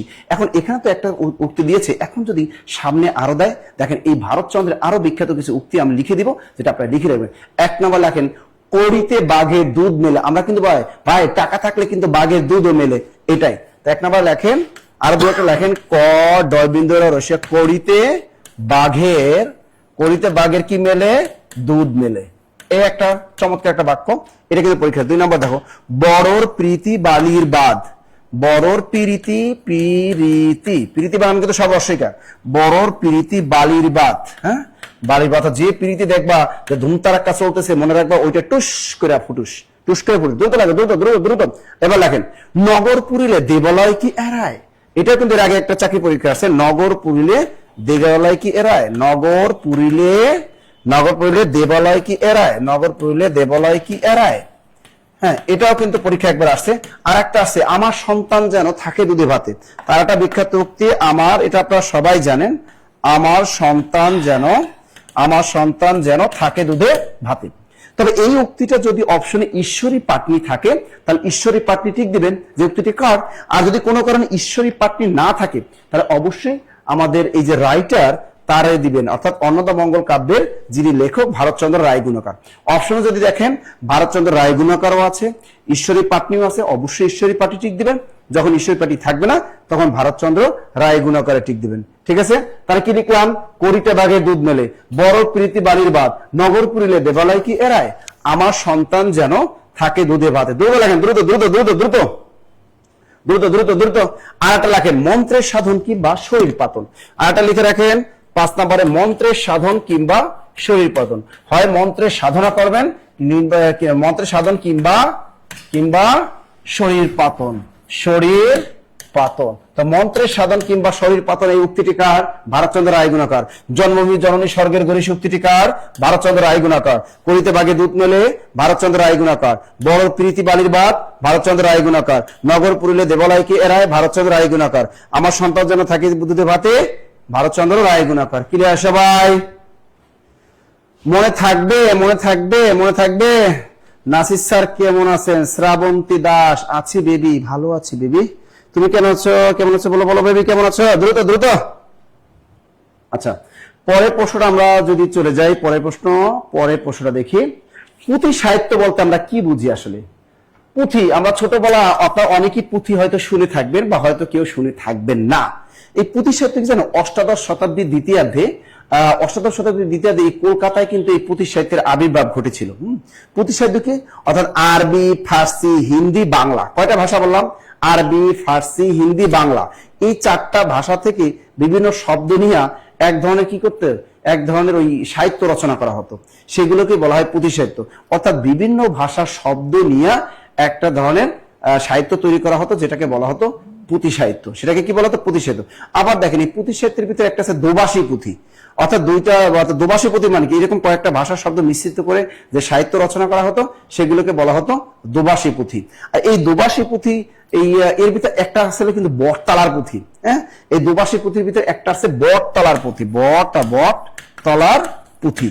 হ্যাঁ, বটতলা পুঁথি। আবার বলে এই বটতলার পুঁথি নামে কিন্তু একজন একটা উপন্যাসও লিখেছেন, কে? রাজিয়া খান। এটা কিন্তু আসে যে বটতলার পুঁথি উপন্যাসটির রচয়িতাকে, এটা কিন্তু ভেরি ভেরি ইম্পর্টেন্ট, বিশেষ পরীক্ষা এসেছিল। বটতলার পুঁথি উপন্যাসটির রচয়িতাকে রাজিয়া খান। এখন দেখো যে এটা যদি আসে, তাহলে রাজিয়া খান ঠিক দিবেন। এখন বটতলার পুঁথিটা কি, এটা কি, এটা সম্বন্ধে জানতে হবে। বটতলার পুঁথি হলো, কলকাতায় বটতলা নামক একটা স্থান আছে। এই কলকাতায় বটতলা নামক একটা স্থানে, তো ওইখানে একটা সস্তা প্রেস ছিল, নিম্নমানের একটা প্রেস। এখন ওই প্রেসটার যে মানে ছাপানো হতো যে কাগজটা, এই কাগজটার কালিও ছিল নিম্নমানের, ওই কাগজটাও ছিল নিম্নমানের। আর এই পুঁথিগুলো যারা রচনা করতো কলকাতায়, ওই তারাও ছিল নিম্নমানের। লোকগুলা কি ছিল? নিচু ক্লাসের মানুষ একেবারে। যারা সাহিত্য রচনা করতো তারাও ছিল নিম্নমানের, এবং এই পুঁথিগুলো যারা পাঠ করতো, যারা শুনতো, এরাও ছিল নিম্নমানের। তাই এক কথায় কি, কলকাতা সস্তা প্রেস থেকে, হ্যাঁ, অতি সস্তা কাগজে যে সাহিত্যগুলা প্রকাশ পেত, তাকে বলা হয় বটতলা নামক স্থান থেকে প্রকাশ পেত, তাকে বলা হয় বটতলার পুঁথি। ক্লিয়ার? এখন দেখো, যদি বলে বটতলার পুঁথি উপন্যাসটা রচয়িতা কে, তার রাজিয়া খান। এখন দেখো, আমি বারবার বলি, এই যে পুঁথি সাহিত্য, এই পুঁথি সাহিত্যের আদি কবিকে বারবার বলি, কিন্তু পুঁথি সাহিত্যের আদি কবিকে গতকালও বলেছি, পুঁথি সাহিত্যের আদি কবি সব ফকির গোষ্ঠী, ওরা ফকির গরিবুল্লাহ। পুঁথি সাহিত্যের আদি কবিকে ফকির গরিবুল্লাহ, সবই হলো ফকির। তার পুঁথি সাহিত্যের আদি কবিকে ফকির গরিবুল্লাহ, তার পুঁথি সাহিত্যের আদি কবিকে ফকির গরিবুল্লাহ, তার পুঁথি সাহিত্যের শ্রেষ্ঠ কবিকে, পুঁথি সাহিত্যের শ্রেষ্ঠ কবি এই ফকির বেটা, আদি কবিও ফকির গরিবুল্লাহ, জনপ্রিয় কবিও ফকির গরিবুল্লাহ, শ্রেষ্ঠ কবিও কে? এই ফকির গরিবুল্লাহ। আর যদি বলে যে প্রতিশোধের দ্বিতীয় জনপ্রিয় কবিকে, সৈয়দ হামজা, অর্থাৎ ফকির গরিবুল্লাহ শিষ্য, তার নাম হলো সৈয়দ হামজা। লোকটার নাম কি? সৈয়দ হামজা। আমি বারবার কিন্তু এটা পড়াই, কারণ পরীক্ষা আসে, সৈয়দ হামজা। তাহলে প্রতিশোধ বলতে কি বুঝি? এটা প্রেম না, এর ভিতরে কোনো প্রেম নেই। হিন্দু মুসলমান সম্পর্কিত বিষয় তো নয়, এটা কি ইসলামী চেতনা? হ্যাঁ, এর ভিতরে ইসলামী চেতনা। তাহলে পুঁথি সাহিত্য বলতে কি বুঝায়? ইসলামী চেতনা সমৃদ্ধ, ইসলামী চেতনা, চেতনা, চেতনা, চেতনা, চেতনা। লিখছেন মনে থাকবে? ওকে, চমৎকার প্রশ্ন, কিন্তু অনেক সুন্দর কিন্তু তথ্য কিন্তু আপনাদেরকে আমি দিয়ে দিলাম, এটা মাথার ভিতরে গেঁথে রাখেন, হ্যাঁ, কাজে লাগবে। পরের প্রশ্নটা যদি আমরা চলে যাই, দেখি কম্পিউটার ভাইরাস কি? ভাই ভাইরাস, এখানে আমি হ্যাঁ, এই প্রশ্নটা অনেকবার আসছে স্যার। দেখেন না স্যার কতগুলো রেফারেন্স দেওয়া, উনি একটা দুইটা জায়গায় তো আসে নাই, 25 সালে কতগুলো জায়গায় আসছে দেখেন। আমার একটু মার্কারটা দেন স্যার। এটার উত্তর তবে ম্যাক্সিমাম স্টুডেন্ট দিতে পারবে স্যার। অলরেডি কিন্তু আমার কাছে পুরস্কৃত বা পুরস্কার যারা পাবেন তার কিন্তু লিস্ট চলে আসছে, দেখছেন? অলরেডি পুরস্কার যারা পাবেন তাদের লিস্ট আমার হাতে চলে আসছে। আচ্ছা, আমরা একটু দ্রুত এটার উত্তর দেওয়ার চেষ্টা করি, নিজেরা আমরা চেষ্টা করব এটার উত্তর, কারণ এই প্রশ্নটা আসলে খুবই একটা স্বাভাবিক প্রশ্ন, অস্বাভাবিক কোনো প্রশ্ন না। আমাকে বলছে কি কম্পিউটারের ভাইরাস কি? কম্পিউটারের ভাইরাস, কম্পিউটারের ভাইরাস কি? কম্পিউটারের ভাইরাস এটা কি কোনো ক্ষতিকারক জীবাণু? ভাই, কম্পিউটারের ভেতরে কোনো জীবাণু ঢোকে না, জীবাণু মানুষের ভেতরে ঢোকে, মানুষের আক্রমণ করে। আচ্ছা, এটি কি কোনো ক্ষতিকারক সার্কিট? না, এটা আসলে কোনো সার্কিট না। এটি কি কোনো ক্ষতিকারক চুম্বক ফ্লাক্স? না, এটা কোনো চুম্বক ফ্লাক্সও না। তাহলে এটা কি? এটি একটা ক্ষতিকারক আসলে প্রোগ্রাম, এটা একটা ক্ষতিকারক প্রোগ্রাম। আচ্ছা, আরেকটা প্রশ্ন এখানে আপনাদেরকে করি, দেখি কারা এই প্রশ্নটার উত্তর দিতে পারেন। আপনাকে যদি প্রশ্ন, এই প্রশ্নটা কিন্তু অনেকবার আসছে, আপনাকে যদি বলতো যে প্রোগ্রামের ভুলকে কি বলা হয়, প্রোগ্রামের ভুলকে কি বলা হয়, ভুলকে কি বলে, দেখি এই প্রশ্নের উত্তর কে দিতে পারেন। এটা কিন্তু অনেকবার আসছে, আপনাকে বলতেছে প্রোগ্রামের ভুলকে কি বলা হয়। মানে আপনি যদি প্রোগ্রামে ভুল করেন, তাহলে এই প্রোগ্রামের ভুলটাকে বেসিক্যালি কি বলা হয়? বলেন, এনি পারসন, কেউ উত্তর দিতে পারবেন? মাথায় রাখবেন। দেন, আমার আগে যারা উত্তর দিতে পারতেছেন আমি পরে দেখতেছি, সমস্যা নেই। প্রোগ্রামের যদি কখনো ভুল হয়, এই প্রোগ্রামের ভুল রে ওই বনের বাঘ বলা হয় না, মানে এটা হচ্ছে বেকার বাঘ, বাঘ বলা হয়, বাঘ বলে, বাঘ, বাঘ, এই বাঘ মনে রাখবেন। বাঘ আবার অপশনে টিক দিয়ে আইসেন না, বনের বাঘ হবে না। মানে কোন প্রোগ্রামের যদি ভুল হয় বা সিনট্যাক্স এরর হয় বা মানে প্রোগ্রামে যদি কোথাও ভুল থাকে, তাহলে ওই ভুলটাকে মূলত বলা হয় বাক, বেকার বাঘ, বাক, নট বাঘ, বাক। মাথায় থাকবে? এই মাথায় থাকবে আমার কলিজার বোনেরা? আশা করছি সবাই বুঝতে পারছি। তাইলে প্রোগ্রামের ভুলকে বলা হয় ডিবাগিং না, বাক। মূলত হচ্ছে কোন প্রোগ্রামে ভুল হয়ে থাকলে সেটাকে আমরা বলি বাগ। আবার কলিজার বোনেরা, খুবই মজার একটা প্রশ্ন আসছে 14 নম্বরে, দেখেন নিচের কোনটি অক্টাল নাম্বার নয়? অক্টাল নাম্বার তাহলে হয় কোনটা? মনে রাখবেন, যদি আপনাকে বলা হয় বাইনারিতে, বাইনারির ক্ষেত্রে আমরা জানি 0 আর 1 এই দুইটা হচ্ছে বেসিক্যালি কোনো সংখ্যা, অঙ্ক বা কোনো কিছু না, এগুলাকে মূলত বলা হয় বিট।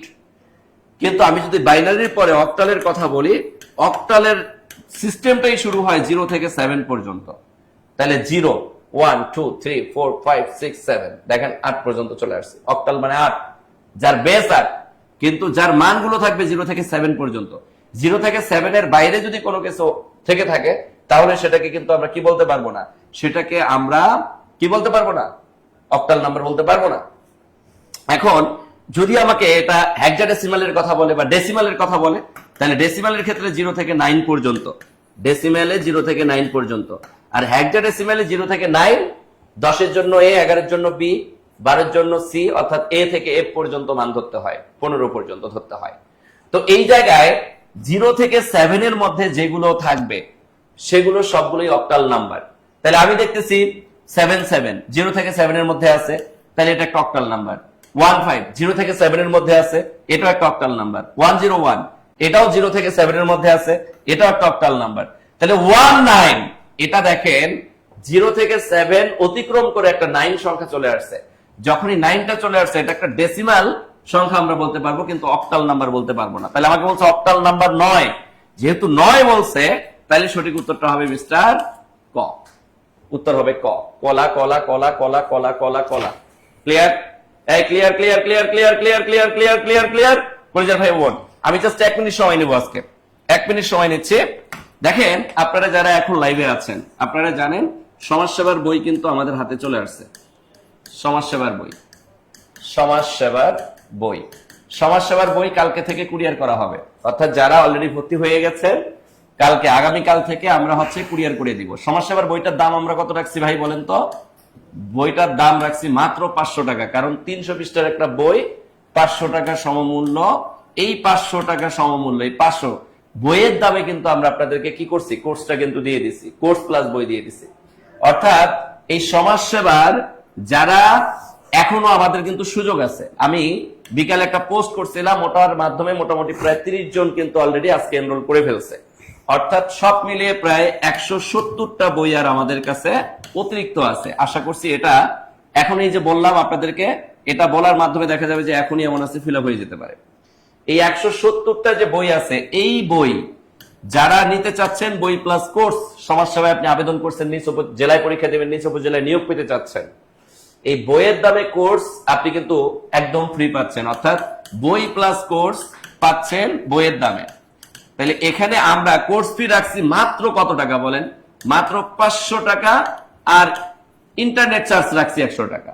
এখন আপনার কাছে যা আছে তা দিয়ে কিন্তু এন্ট্রি করার একটা সুবর্ণ সুযোগ আপনার থাকতেছে।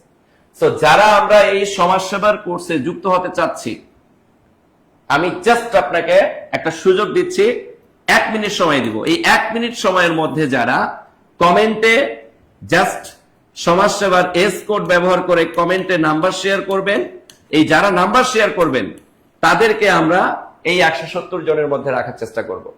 যারা এই 170 জনের মধ্যে থাকতে চাচ্ছেন, দ্রুত জাস্ট এস কোড ব্যবহার করে নাম্বার শেয়ার করবেন। এস কোড আগামীকালকে কুরিয়ার করা হবে, আগামীকাল থেকে কুরিয়ার করা শুরু করব আমরা। সবার কাছে বই, যারা যারা অলরেডি ভর্তি হয়েছেন প্রত্যেকের কাছে বই চলে যাবে। এখন যারা ভর্তির বাইরের স্টুডেন্ট রয়েছে, তারা যে কাজটা করব, জাস্ট এস কোড ব্যবহার করে নাম্বার শেয়ার করবো। এই ক্লাস শেষ হয় নাই, এখনো অনেক প্রশ্ন আছে বাকি। আপনি কি ভাবছেন ক্লাস শেষ? নো, ক্লাস শেষ হয় নাই। একটু আপনাদের কাছে আমি সময় নিচ্ছি, কারণ যেহেতু আমাদের কাছে বই চলে আসছে। কারণ আপনারা পরে যদি ভর্তি হন, পরে ভর্তি হইলে আমরা চাইলেও আপনাকে কি করতে পারবো না, এই সমাজসেবার ডেডিকেটেড যে বই, এই বই আমরা চাইলেও দিতে পারবো না আপনাকে। আমরা চাইলেও আপনাকে বই দিতে পারবো না। যারা চাচ্ছেন তারা এস কোড ব্যবহার করে নাম্বার শেয়ার করেন। এই যে তানজিলা ইসলাম নাম্বার শেয়ার করেছেন, আরো অনেকে নাম্বার শেয়ার করেছেন। খুব দ্রুত নাম্বার শেয়ার করতে হবে, খুব দ্রুত। আমি জাস্ট 1 মিনিট সময় দিয়েছি, কিন্তু 1 মিনিট সময়ের মধ্যে যারা নাম্বার শেয়ার করবেন তারাই শুধুমাত্র এই সুযোগটা পাবেন। আমি দেখতে পাচ্ছি জুয়েল আহমেদ এস কোড ব্যবহার করে নাম্বার শেয়ার করেছেন, স্বর্ণা নন্দী এস কোড ব্যবহার করে নাম্বার শেয়ার করেছেন, রাধা এস কোড ব্যবহার করে নাম্বার শেয়ার করেছেন। আমি প্রত্যেকের নামগুলো একটু পড়তেছি। সুজয় এস কোড ব্যবহার করে নাম্বার শেয়ার করেছেন, M A Mahbuba S code ব্যবহার করে নাম্বার শেয়ার করেছেন। 1 মিনিটের মধ্যে নাম্বারগুলো শেয়ার করে ফেলবো, কারণ আমরা হচ্ছে আবার ক্লাসের মুভমেন্টে চলে আসবো। যারা আমরা চাচ্ছি শুধুমাত্র যে না আমি এই সমাজসেবার কোর্সে আসতে চাচ্ছি, তাদের জন্য এই সুযোগটা। আমি দেখতে পাচ্ছি নাশিতা পাউল এস কোড ব্যবহার করে নাম্বার শেয়ার করেছেন, বিজয় চাকমা এস কোড ব্যবহার করে নাম্বার শেয়ার করেছেন। একটু দ্রুত এমএসটি স্বর্ণা এস কোড ব্যবহার করে নাম্বার শেয়ার করেছেন, বিজয় চাকমা এস কোড ব্যবহার করে নাম্বার শেয়ার করেছেন, সোহাগী খাতুন এস কোড ব্যবহার করে নাম্বার শেয়ার করেছেন। আমি দেখতে পাচ্ছি নাফিসা রাফা এস কোড ব্যবহার করে নাম্বার শেয়ার করেছেন। মাশাআল্লাহ, একটু দ্রুত গতিতে জাস্ট এস কোড নাম্বার অথবা শুধু নাম্বার শেয়ার করলেই হবে। আপনি কমেন্টে জাস্ট নাম্বার। আমি দেখতে পাচ্ছি শাকিল খান এস কোড ব্যবহার করে নাম্বার শেয়ার করেছেন, সজ্জাদ হোসেন এস কোড ব্যবহার করে নাম্বার শেয়ার করেছেন। মাশাআল্লাহ, না ক্লাস শেষ না, আরেক ক্লাস তো কেবল শুরু। রকি আহমেদ এস কোড ব্যবহার করে নাম্বার শেয়ার করেছেন। আচ্ছা স্যার চলে আসেন। যারা নাম্বার এখনো শেয়ার করেন নাই, দ্রুত জাস্ট স্যারের এই প্রশ্ন সমাধান করতে করতে নাম্বার শেয়ার করে ফেলবেন। ওকে, স্যারের এই প্রশ্ন সমাধান করতে করতে নাম্বারটা শেয়ার করে ফেলবেন। দ্রুত সময় কিন্তু 1 মিনিট দিছি, 1 মিনিটের মধ্যে 38 সেকেন্ড বাকি আছে। আচ্ছা স্যার যে কাজটা করেছে আপনারা নম্বরগুলো দিতে থাকেন, কারণ যারা আগে ভর্তি হবে আগামীকাল সকাল 10টায় কিন্তু আমার সাথে ক্লাস করতে পারবেন। আমরা 8টায় যারা সমাজসেবা ভর্তি হয়েছেন এবং প্রাইমারিতে ভর্তি হয়েছেন বা নিবন্ধন ভর্তি হবেন, আজকে বিশেষ করে যারা সমাজসেবা ভর্তি হবেন তারা কিন্তু আগামীকাল সকাল 10টায় আমার সাথে ক্লাস করতে পারবেন এবং রাত 8টায় কিন্তু আমার সাথে ক্লাস করতে পারবেন, একদম নতুন ব্যাচের সাথে। ওকে, তাহলে আপনারা আগামীকাল থেকে বই কুরিয়ার করা হবে। হয়তো 2 থেকে 3 দিন হাতে সময় লাগবে, কারণ কুরিয়ারে যেতে যত দূর লাগবে পৌঁছাতে যতক্ষণ লাগবে। আর এখানে আপনারা এসকোড লিখে নাম্বারটা দিয়ে দেন। দেখেন আগামীকাল ধামাকা ক্লাসটা কেমন হয়, সকাল 10টায় আমার সাথে হবে এবং রাত 8টায়। এবারে চলে যাই, উপমহাদেশের প্রথম ছাপাখানা কোন সালে স্থাপিত হয়? 1298 সালে নাকি 1398 সালে নাকি 1498 সালে নাকি 1598 সালে? এই জিনিসটা উত্তরটা কিন্তু জানতে হবে যে উপমহাদেশের প্রথম ছাপাখানা কোথায় স্থাপিত হয় আসতে পারে। এরপরে প্রশ্ন, উপমহাদেশের প্রথম ছাপাখানা কোথায় স্থাপিত হয়, জায়গাটার নাম কোথায়, কোথায় উপমহাদেশ ছাপাখানা স্থাপিত হয় কোথায়, সেটা হলো ভারতের গোয়ায়, ভারতের গোয়ার ভিতরে, ভারতের গোয়ার ভিতরে। মনে রাখবেন কোথায় কোথায় কোথায়। আল্লাহ মামুন স্যার কই গেল?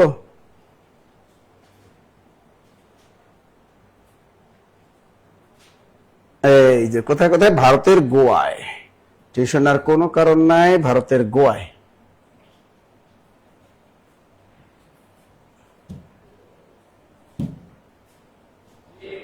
এই যে চলে আসছে কোথায়, ভারতের গোয়ার ভিতরে। তা ভারতের গোয়াটা গো অন্ত্যেষ্টি আকার অন্ত্যেষ্টি গোয়ায়। এটা কিন্তু আসতে পারে যে উপমহাদেশে প্রথম বাংলা ছাপাখানাটা কোথায় স্থাপিত হয়, ভারতের গোয়ায়। হ্যাঁ, ভারতের গোয়া কিন্তু আবার স্থাপন, অন্য কিছু নেগেটিভ কিছু মনে করেন না। স্যার ভারতের গোয়ায় মানে কি, এই গোয়া মানে ভারতের একটা বিখ্যাত পর্যটন কেন্দ্র, এটা কিন্তু আবার ঠিক আছে।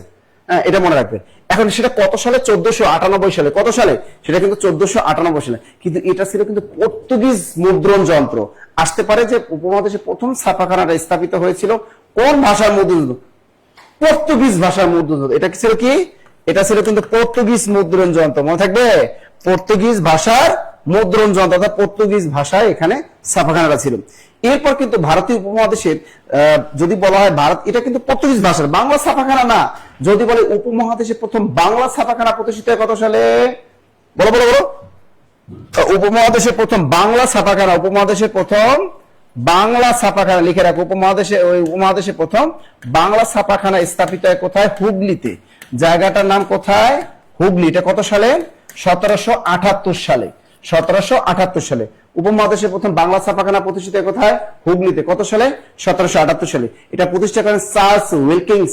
এরা প্রতিষ্ঠা করেন কে, চার্লস উইলকিন্স। লোকটার নাম কি, চার্লস, লিখে রাখেন, চার্লস উইলকিন্স, মনে থাকে জানো। তাহলে উপমহাদেশের প্রথম বাংলা ছাপাখানা স্থাপিত কোথায়, হুগলিতে। কত সালে, 1778 সালে।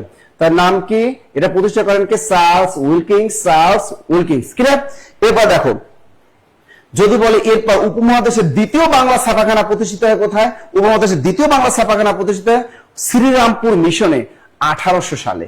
কত সালে, শ্রীরামপুর মিশনে 1800 সালে। Clear clear clear clear. আর এটা প্রতিষ্ঠা করেন উইলিয়াম কেরি। তাদের উপমহাদেশের দ্বিতীয় বাংলা ছাপাখানা প্রতিষ্ঠান করে কে, উইলিয়াম কেরি। উইলিয়াম কেরি কোথায়, শ্রীরামপুর মিশনে। এটা প্রতিষ্ঠিত হয় কত, 1800 সালের মার্চের দিকে, 1800 সালের মার্চের দিকে।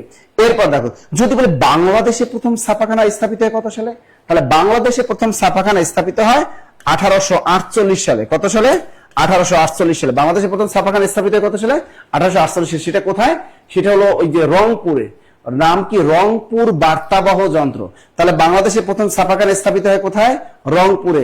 ছাপাখানাটার নাম কি, রংপুর বার্তাবহ যন্ত্র, রংপুর বার্তাবহ যন্ত্র। Clear clear clear clear clear. এরপর যদি আসে যে ঢাকা শহরে প্রথম ছাপাখানা স্থাপিত হয় কত সালে, ঢাকা শহরে প্রথম ছাপাখানা স্থাপিত হয় 1860 সালে। 1860 বলি, ঢাকা শহরে প্রথম ছাপাখানা স্থাপিত হয় 1860 সালে। এটা প্রতিষ্ঠা করেন কে, এটা হলো, এটার নাম কি, বাংলা প্রেস। এই ছাপাখানাটার নাম ছিল বাংলা প্রেস। তা ঢাকা শহরে প্রথম ছাপাখানাটা স্থাপিত, ওটার নাম কি, বাংলা প্রেস। এটা প্রতিষ্ঠা করেন কে, সুন্দর মিত্র, কিউট মিত্র। এরা প্রতিষ্ঠা করেন কে, সুন্দর মিত্র, সুন্দর মিত্র, ঢাকার আজিমপুরে। কোথায়, ঢাকার আজিমপুরে। আর এই বাংলা প্রেস থেকে প্রকাশিত প্রথম গ্রন্থের নাম নীলদর্পণ, নীলদর্পণ, নীলদর্পণ। ক্লিয়ার। কতগুলা প্রশ্ন আপনাদেরকে পড়াইলাম, চিন্তা করেন কতগুলা প্রশ্ন। হ্যাঁ, জব মেডিসিনের ক্লাস, ফ্রি ক্লাসই এত তথ্য পান, পেইড বেজের ক্লাসে কি তথ্য পান এবার বলেন।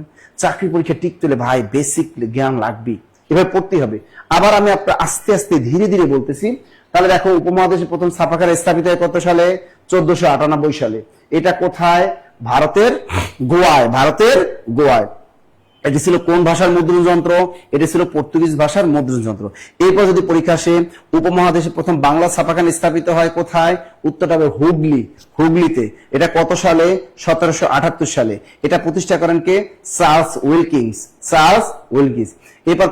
এবার কি বলেছি, উপমহাদেশের দ্বিতীয় বাংলা ছাপাখানা স্থাপিত হয় কোথায়, শ্রীরামপুর মিশনে। এটা প্রতিষ্ঠা করেন কে, উইলিয়াম কেরি। কত সালে স্থাপিত হয়, 1800 সালে। এরপর আসে আমাদের বাংলাদেশে। বাংলাদেশে প্রথম ছাপাখানা স্থাপিত হয় কত সালে? 1847 সালে। কোথায়? সেটা রংপুরে। ছাপাখানাটার নাম কি? বলেন, ছাপাখানার নাম কি? রংপুর বার্তাবহ যন্ত্র। রংপুর বার্তাবহ যন্ত্র। এরপর বলেছি ঢাকা শহরে প্রথম ছাপাখানা স্থাপিত হয় কত সালে? ঢাকা শহরে 1860 সালে। এটা 1860 সালে। এই ছাপাখানাটার নাম কি? বাংলা প্রেস। এটা প্রতিষ্ঠা করেন কে? সুন্দর মিত্র। এই আর যদি বলে যে ওই যে ইসের আছে না, যে স্যার ওই যে এটা প্রতিষ্ঠা করেন কে? রংপুর বার্তাবহ যন্ত্রকে, ওটা হলো গুরুচরণ শর্মা রায়। রংপুর বার্তাবহ যন্ত্রটাকে গুরুচরণ শর্মা রায়। আচ্ছা, আবার যদি বলে যে এই যে বাংলা প্রেস থেকে প্রকাশিত প্রথম গ্রন্থের নাম কি? নীল দর্পণ। নীল দর্পণ। Clear clear clear. তা নীল দর্পণ আরেকটি প্রকাশ পায় কত সালে? 1860 সালে। Clear clear clear clear. Okay, আমাদের পরের প্রশ্নটা কি আসতেছে দেখি একটু। শিব মন্দির, চমৎকার একটা প্রশ্ন। এই প্রশ্নটা নাম হলো শিব মন্দির। একটা জিনিস মনে রাখবেন, উপমহাদেশের এই যে শিব মন্দির, হ্যাঁ, হিন্দুদের কিন্তু সবচেয়ে বড় শিবলিঙ্গ কোথায় জানো স্থাপিত আছে? ওটা আমি কোথায় জানো? আরে ফরিদপুর পর্যায়ে কি শরীয়তপুরে। তো এই যে শিব মন্দির, এই শিব মন্দির কাব্যগ্রন্থটি কার? মাইকেল মধুসূদন দত্ত, কৃষ্ণচন্দ্র মজুমদার, নাকি গোবিন্দচন্দ্র দাস, নাকি কায়কোবাদ? দেখি উত্তরটা কে পারেন। এইটা কিন্তু ভেরি ভেরি ইম্পর্টেন্ট একটা প্রশ্ন। শিব মন্দির এটা কার? দ্রুত বলো। একজন স্যার মারিয়া লেখছে, স্যার নাম দেখে মাথা ঘুরায়। তোমার মাথা ঘুরালে সমস্যা নাই, বমি বমি ভাব আসলেই প্রবলেম। মাথা ঘুরানো ভালো, বমি বমি ভাব আসা কিন্তু প্রবলেম। আচ্ছা দেখি কি আছে। লিজা আক্তার, তিনি বলছেন স্যার এটা তো সহজ, কায়কোবাদ। হ্যাঁ, এই শিব মন্দির, মনে করবেন যে কায়কোবাদ ইনি কে, একটু দেখেন কায়কোবাদ কে আসলে। বিখ্যাত আজান কবিতা আছেন। আচ্ছা, এখানে দুটো জিনিস শিখাই দিই, যে প্রথম মুসলিম মহাকবি বলা হয় কাকে? বাংলা সাহিত্যের প্রথম মুসলিম মহাকবিকে? বাংলা সাহিত্যের প্রথম মুসলিম মহাকবি বলা হয় আলাওল। লিখে রাখেন, বাংলা সাহিত্যের প্রথম মুসলিম মহাকবি। লিখে রাখেন, বাংলা সাহিত্যের প্রথম মুসলিম মহাকবিকে? বাংলা সাহিত্যের প্রথম মুসলিম মহাকবি এটা যদি আসে তাহলে অবশ্যই হবে আলাওল। অবশ্যই কি হবে? আলাওল। আজ বলে আধুনিক যুগে, আধুনিক বাংলা সাহিত্যে যদি বলে আধুনিক বাংলা সাহিত্যে, যদি বলে আধুনিক বাংলা সাহিত্যে প্রথম মুসলমান মহাকবিকে, তাহলে আধুনিক বাংলা সাহিত্যে প্রথম মুসলমান মহাকবি হলো কায়কোবাদ। কি লেটেস্ট দুটো তথ্য দিয়ে দিলাম। তাহলে বাংলা সাহিত্যের প্রথম মুসলিম মহাকবি আলাওল, যাকে বাংলা সাহিত্যে পণ্ডিত কবি বলা হয়, আলাওলকে। এবারে কি বলেছি? আধুনিক যুগে বাংলা সাহিত্যে প্রথম মুসলিম মহাকবি হলেন কায়কোবাদ। ক্লিয়ার সবাই? ওকে।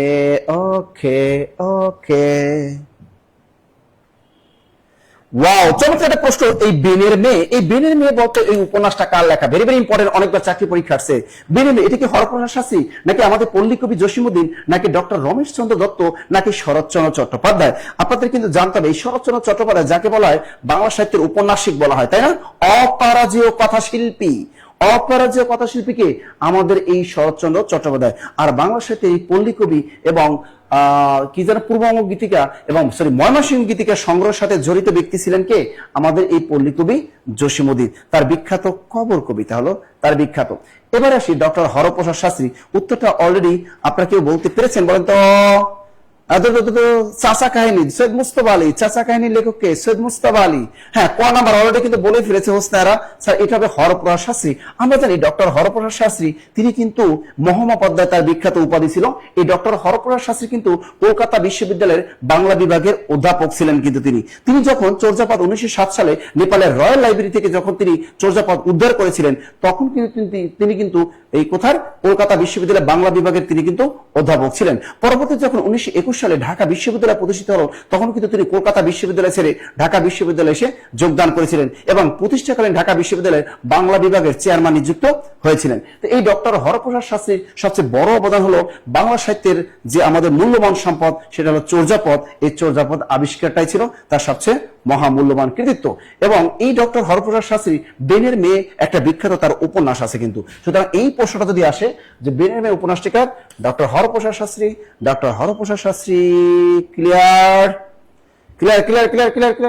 ওকে, আমরা এবারে পরের প্রশ্নে যাব। দেখবো এখানে কি হেমাঙ্গিনী ও কাদম্বিনী, এই প্রশ্নটা বারবার আসে যে হেমাঙ্গিনী ও কাদম্বিনী এই বিখ্যাত কোন গল্পের দুই চরিত্র? এটা কি মহেশ গল্পের চরিত্র? নো, আমরা জানি মহেশ গল্প, ছোটবেলা আমরা পড়েছি এই মহেশ গল্পের বিখ্যাত চরিত্র আমিনা এবং গফুর। কি এই বিখ্যাত চরিত্র কি আমিনা, বিখ্যাত চরিত্র আমিনা, আর একটা কি গফুর। তা এই যে মহেশ গল্পের বিখ্যাত, শরৎচন্দ্র চট্টোপাধ্যায়ের বিখ্যাত মহেশ গল্পের চরিত্র হলো আমিনা এবং গফুর। এবার আছে বড় দিদি। এই বড় দিদি বলতে দুইজন আছে, বলেন তো কে কে? স্যার বেনের মেয়ে হরপরাশ আছে, বেনের মেয়ে হরপরাশ আছে, মৃত্তিকা, ভেরি গুড, ভালো করে পড়ো। নাতাশা ইসলাম, ভালো করে পড়ো, ভালো করে পড়ো, বড় করো। এই যে প্রমীলা এবং মাধবী, প্রমীলা এবং মাধবী হলো বড় দিদি। তা বড় দিদি কি প্রমীলা, প্রমীলা, আর একটাকে মাধবী। প্রমীলা ও মাধবী এই দুইজন বিখ্যাত, প্রমীলা এবং মাধবী চরিত্র হলো বড় দিদি উপন্যাসে, শরৎচন্দ্র চট্টোপাধ্যায়ের বড় দিদি উপন্যাসের বিখ্যাত দুইটা চরিত্র, একটা প্রমীলা আর একটা হলো মাধবী। তাহলে এবার কি হরিলক্ষ্মী বাপ। এবার মেজদিদি একটা বিখ্যাত গল্প, কার? এই মেজদিদি হলো শরৎচন্দ্র চট্টোপাধ্যায়ের বিখ্যাত গল্প মেজদিদি। এই মেজদিদি গল্পের বিখ্যাত দুটো চরিত্র হেমাঙ্গিনী ও কাদম্বিনী। হেমাঙ্গিনী ও কাদম্বিনী হলো শরৎচন্দ্র চট্টোপাধ্যায়ের মেজদিদি গল্পের বিখ্যাত চরিত্র। আর বড় দিদি এটা হলো উপন্যাস শরৎচন্দ্র চট্টোপাধ্যায়ের। এই বড় দিদি উপন্যাসের বিখ্যাত চরিত্র প্রমীলা এবং মাধবী। এবং মহেশ গল্পের বিখ্যাত চরিত্র আমিনা এবং গফুর, আমিনা এবং গফুর। জুয়েল আহমেদ, হাসান ইমরান, রুমানা আক্তার ইভা। আচ্ছা বলেন তো আমাদের পেইড ব্যাচের ক্লাসগুলো কেমন হয়? যারা আমাদের বিশেষ কোর্সে ভর্তি আছেন, বিশেষ এর ক্লাস কেমন হয়? আমাদের প্রাইমারি ব্যাচের ক্লাস কেমন হয়? আমাদের নিবন্ধন ব্যাচের ক্লাস কেমন হয়? একটু বলেন না, বলেন না ক্লাসগুলো কেমন হয়, দ্রুত দ্রুত দ্রুত বলেন। চমৎকার চমৎকার। পশ্চাচারের সঠিক সন্ধি বিচ্ছেদ কি? পশ্চাচার এই সঠিক সন্ধি বিচ্ছেদ কি? এবার একটু দেখো না, দেখো দেখো দেখো দেখো, আমি নিয়মটা বলে দিই। সন্ধির ক্ষেত্রে সন্ধির বেসিক ক্লাসে আমি এগুলো শিখিয়েছি। কোন বর্ণের নিচে যদি বফলা থাকে, তো এই যে কোন বর্ণের নিচে বফলা থাকলে তার পরিবর্তে রস্যকার বসাই দিবা। নিয়মটা কি? কোন বর্ণের নিচে যদি বফলা থাকে তার পরিবর্তে রস্যকার বসাই দিবা। সহজ একটা সব জিনিস। যেমন আমি যদি বলি অনেকের গার্লফ্রেন্ডের নাম আছে তন্নি, তা তন্নি শব্দের সন্ধি বিচ্ছেদ কি? এই যে তন্নি মানে নিচে বফল আছে, তার মৌসুম ত, এই দিলাম ন, বফল আছে পরিবর্তে রস্যকার দেব। তনু এই দীর্ঘইকার আছে, আমি দিয়ে দিলাম দীর্ঘইকার। তা তনু যোগ দীর্ঘ সমান তন্নি। এরকম দেখো, যদি আপনি আসে মনন্তর এর সন্ধি বিচ্ছেদ, ম ন নিচে বফলা, নয় তর, মনন্তরের সন্ধি বিচ্ছেদ কি? ন নিচে বফলা আছে, তাহলে হবে কি মনু, যোগ মনু কই থাকে? অন্তরে থাকে। তাহলে আপনারা এটা বলেন পশ্চাচারের সঠিক সন্ধি বিচ্ছেদ কি? হ্যাঁ, তুলিকা বলছে স্যার পশুযোগ আচার। খুশবু, পেট বের কাজ অসাধারণ, অনেক ভালো হয়। Thank you Rumana Eva. যদি এবার যদি চাকরি না নিতে পারেন, শুধু ক্লাস করলেন, এই যে রোমান্টিক ক্লাস করেন আমাদের পেট বেজে দুইটা এক্সাম গুলা দিতেছেন, চাকরি কিন্তু পেতে হবে। যারা এখানে বিবাহিত যারা আছেন, বিশেষ করে মেয়েরা বিবাহিত আছে, হাজবেন্ডকে সারপ্রাইজ দিবেন, হাজবেন্ডকে 2026 সালে সারপ্রাইজ দিবেন যে আমি তোমাকে কি আমি চাকরি এনে দিব। হাজবেন্ড অনেক কষ্ট করে সারাদিন, তারপর আপনাকে অনেক মানে কষ্ট করে পড়াশোনা করায়। সুতরাং হাজবেন্ডের মুখে হাসি ফুটাতে হলে, পরিবারের মুখে হাসি ফুটাতে হলে ভালো মতো পড়াশোনা করবে। আর যারা আমরা বেকার ছেলেরা আছি, যারা অবশ্যই বেকার ছেলেদের যাতে কর্মসংস্থান ব্যবস্থা করতে পারেন 2026 সালে, এবং 2026 সালে ঘরে যেন একটা টুকটুকে লাল শাড়ি পরা একটা কিউট একটা ভাবি যেন নিয়ে আসতে পারেন। ওকে, তাহলে আমরা জানি পশু বফল আছে একটা প, তালবস্য আছে, তালবস্য দিতে রস্যকার, এখানে আকার আছে, আকারের জন্য সরেয়া, আচার খাবেন, হ্যাঁ চারটি খাবেন, কারণ বিয়ের পরে তো বাচ্চা হবে, বাচ্চা হলে আচার খেতে হবে। তাহলে পশুযোগ আচার সমান সমান পশ্চাচার। তাহলে পশুযোগ আচার সমান সমান পশ্চাচার, পশুযোগ আচার, পশুযোগ আচার সমান সমান, এই হবে ভুল হয়েছে। তা পশুযোগ আচার সমান পশ্চাচার, পশুযোগ আচার সমান সমান পশ্চাচার। Clear clear clear. ওকে, তা পশুযোগ একটা বানান ভুল আছে, ওখানে ভুল ছিল, ভুল ছিল। আচ্ছা দেখি পরটা কি? ভয়ার্থ শব্দের সন্ধি বিচ্ছেদ কি? মনে রাখবেন, কোন বর্ণের উপর যদি রেপ থাকে, কোন বর্ণের উপর রেপ থাকলে রি বসাই দিবেন। এই যে রি, কোন বর্ণের উপর যদি এই রেপ থাকে, রেপ থাকলে তার পরিবর্তে রি বসাই দিবেন। তার ভয়ার্থ মূল শব্দ কি? ভয়, ভয় যোগ কি? এই রেপের পরিবর্তে কি বসাইবেন? এই রি বসাই দিবেন। আর ত আছে, ত বসাই দিবেন। তাই ভয় যোগ ঋত সমান সমান ভয়ার্থ, ভয় যোগ ঋত সমান সমান কি? ভয়ার্থ। আচ্ছা এবার তোমরা বলো, তাহলে আমি যদি পরীক্ষা আছে তৃষ্ণার্ত, এরকম আসতে পারে তৃষ্ণার্ত। কি আসতে পারে? তৃষ্ণার্ত। পরীক্ষা আসতে পারে ক্ষুধার্ত, আসতে পারে কি? ক্ষুধার্ত। তা তৃষ্ণার্ত মূল শব্দ কি? তৃষ্ণা, মূল শব্দ কি? তৃষ্ণা। যোগ রেপের পরিবর্তে কি বসাবে? রি বসাই দেবা। ত এর পরিবর্তে ত বসাবা। ক্লিয়ার? তুমি ক্ষুধার্ত, মূল শব্দ কি বসাবা? ক্ষুধা। যোগ রেপের পরিবর্তে কি বসাবা? রি বসাই দিবা। আর ত আছে, ত বসাই দিবা। কি কঠিন? হ্যাঁ মিষ্টি স্যার, সবাই পড়ালেখা নিয়ে উপহাস করে, একটা চাকরি লাগবে। ভেরি গুড মারিয়া ফ্রোজ, তুমি শুধু হাসো কেন baby? Liza, Mustafizur Rahman, very good. Sajib Mia, thank you thank you thank you thank you thank you thank you. দ্রুত দ্রুত দ্রুত দ্রুত। এরপরে দেখো, পরের প্রশ্নটা দেখো কি হবে। সংসার, এই যে দেখো তোমাদের আমি বললাম চাকরি করবা, লাল টুকটুকে সুন্দরী একটা একটা বউ ঘরে নিয়ে আসবা, তারপর কিন্তু সংসার শুরু করে দিবা। কিন্তু এই সংসার শুরু করলেই হবে না, সংসারের সন্ধি বিচ্ছেদটাও জানতে হবে। এখানে সংসার আমি বলেছি কোন শব্দের মধ্যে যদি অনুসার থাকে তাহলে তার পরিবর্তে ম বসাই দেবা, আর কোনো কাজ নাই। তা কোন শব্দের মধ্যে অনুসার থাকে তারপর ম বসাবা। যেমন এই যে দেখো সংবাদ, সংবাদ তার অনুসার আছে, পরিবর্তে কি বসাবো? ম। দন্তস্ব এই ম, সংযোগ কি বয়কার বাদ আবার সংবাদ। এবার সংসার, সংসার করো, সংসার করো, দেখি সংসার করতে পারো কারা কারা। সংসারটা করে দাও, সংসারটা করে দাও। দ্রুত। স্যার ইংলিশ সাবজেক্টের ক্লাস হয় না কেন? আপনি রুটিন দেখেন, রুটিন হয়তো রুটিন দেখো। হাসান ইমরান, সামিয়া ইসলাম, দ্রুত তো সংসার কারা কারা করতে পারবা এখন করো। আমি একটা তো বলেই দিলাম যে অনুসার থাকলে তার ভিতরে ম বসাই দিবা। তো অনুসার আছে, তো অনুসার ভিতরে স ম, সংযোগ কি এবার সার বসাই দাও, সংসার। সুতরাং সংযোগ সার সমান সংসার, সংযোগ সার সমান সংসার। কি কঠিন? কঠিন, এগুলো কঠিন। হ্যাঁ এ কঠিন, হ্যাঁ এইগুলো কি কঠিন? কঠিন লাগে, কঠিন লাগে। আরে ভাই এগুলো কঠিন না, মানে জিনিসটা জাস্ট মানে আসল কথা কি জানেন, বাংলা একটা আমাদের মাতৃভাষা, কিন্তু বাংলা না অনেক কঠিন লাগে ছোটবেলা থেকে। আমরা যদি ওরকম ছোটবেলা থেকে যদি নবম দশম শ্রেণীতে ভালো টিচার পাইতাম স্কুল লাইফে, ওয়াও অস্থির। আপনারা মনে মনে ভাবতেন স্যার আমরা যদি স্কুল জীবনে যদি এরকম যদি ভালো বাংলা টিচার পাইতাম, স্যার আমাদের এখন কষ্ট করা হতো, আমরা অনেক আগে জব পাইতাম। আমাদের বাংলাদেশ শিক্ষা ব্যবস্থায় ঘোজামি, অর্থাৎ মাধ্যমিক পর্যায়ে যদি আমরা ভালো টিচার পাইতাম, ভালো ইংরেজি টিচার পাইতাম, ইংরেজিতে বস হয়ে যেতেন, ম্যাথে টিচার পাইলে ম্যাথে বস হয়ে যেতেন, বাংলা ভালো টিচার পেলে বাংলায় বস হয়ে যেতেন। এই বাংলায় ভালো টিচার পাওয়াই তো কঠিন মাধ্যমিক পর্যায়ে। খালি দেখে দেখে আমি দেখতাম রিডিং পড়ায়, দেখে দেখে কি করায়? রিডিং পড়ায়। ক্লাস হবে রোমান্টিক, রোমান্টিক। এখানে আছে গরু কোন লিঙ্গ। এই যে দেখো লিঙ্গ হলো, অর্থাৎ পুরাতন বোর্ড বই ছিল লিঙ্গ শব্দটা ছিল, কিন্তু বর্তমানে এই লিঙ্গ শব্দটা শুনতে কেমন অর্ডার লাগে। মেয়েরা অনেক অভিযোগ তুলছে যে স্যার এই লিঙ্গ আর বলা যাবে না, ছেলেরা এই লিঙ্গ নিয়ে অনেক হাসি তামাশা করে, এবং ক্লাসেও কিন্তু এই টপিকটা যখন টিচার পড়ায় তখন মেয়েরা মুসকি মুসকি হাসে, ছেলেরাও মুসকি মুসকি হাসে। এই জন্য এখন ব্যাকরণবিদরা চিন্তা করতেছে এই লিঙ্গ নিয়ে আর নাড়াচাড়া করা যাবে না, এই লিঙ্গ সাবজেক্টটাই বাদ, এখন হবে পুরুষ ও স্ত্রীবাচক শব্দ। তাই এখন নতুন সুবাসন শব্দ বাংলা নতুন নবম দশম শ্রেণীর বোর্ড বইয়ে লিখে দিয়েছে পুরুষ ও স্ত্রীবাচক শব্দ, পুরুষ ও স্ত্রীবাচক শব্দ। সুতরাং আর লিঙ্গ নিয়ে নাড়াচাড়া করার কোনো দরকার নেই, যেহেতু এটা পুরাতন বোর্ড বই থেকে ধরছে। লিঙ্গ গরু কোন লিঙ্গ, যখন আমরা বলবো গরু কোন লিঙ্গ, যখন গরু কথাটা বললাম তখন দেখবো গরুর ভিতরে একটা পুরুষ গরু আছে, এই ভিতরে লেডিস গরু আছে। সুতরাং লেডিস এবং পুরুষ গরু যেহেতু এই গরু শব্দটার ভিতরে আছে, সুতরাং এটা অবশ্যই উভয় লিঙ্গ হবে। অবশ্যই কোন লিঙ্গ? উভয় লিঙ্গ, উভয় লিঙ্গ, উভয় লিঙ্গ। এরকম যদি বলে বন্ধু, স্যার বন্ধু এটা কোন লিঙ্গ? যদি বলে শিশু, স্যার শিশু কোন লিঙ্গ? এই শিশু উভয় লিঙ্গ, বন্ধু কি উভয় লিঙ্গ। তেমনি গরু কি? গরু উভয় লিঙ্গ। আমরা যখন বলি ভাই এখানে গরুর দুধ আছে, আসলে গরুর দুধ হবে না, হলে গাভীর দুধ। কারণ গরু যখন বলে গরু দুধ বলে, বলদে তো আর দুধ দেয় না, দেয়? হ্যাঁ বলে যে বড় বড় বিসি থাকে গরুর, ওটা তো আর দুধ দেয় না। হ্যাঁ ওটা দেয় না, ওটা বাদ। এই জন্য বলতে হবে গাভীর দুধ। বলতে হবে কি? গাভীর দুধ। গরু দুধ বলবো না, বলবো না, আমরা বলবো কি? গাভীর দুধ। ক্লিয়ার? হ্যাঁ স্যার মনে মতো বাস্তব কথা, বাস্তব কথা। আমরা যদি স্কুল জীবনে, তবে আমি একটা জিনিস কি, আমি হাই স্কুলে পড়াশোনা করেছি, রিয়েলি আমি হাই স্কুলে আমাদের আমি একজন টিচার পেয়েছিলাম, যার কথা মানে আমি অলওয়েজ মনে করি। এই স্যার কিন্তু বাংলায় অস্থির ছিল, ইংরেজিতে অস্থির ছিল। এই স্যার বাংলাতেও অস্থির ছিল, ইংরেজিতে অস্থির ছিল। তো ওই স্যার আমাদের যে মাধ্যমিক পর্যায়ে ক্লাস নিত, স্যার পরবর্তীতে আবার প্রাইমারি প্রধান শিক্ষক হয়ে গেল। স্যারকে আমরা বেশি দিন পাইলাম না। স্যারকে আমি পেয়েছিলাম অষ্টম শ্রেণীতে, যখন অষ্টম শ্রেণীতে পড়ে ওই স্যারকে আমি পেয়েছিলাম। তার কাছ থেকে অনেক বাংলা শিখতাম, ইংরেজিও স্যার বস ছিল, বাংলায় বস ছিল, কিন্তু স্যারকে বেশি দিন পেলাম না। পরবর্তী স্যার আবার প্রাইমারি প্রধান শিক্ষক হয়ে গেল। ঠিক আছে, স্কুল পর্যায়ে অবশ্যই বাংলা ভালো শিক্ষক দরকার। নিচের কোন বানানটি শুদ্ধ? বানান দিয়ে আমি প্রতিবারই রাখি, কারণ বানান কিন্তু আসে।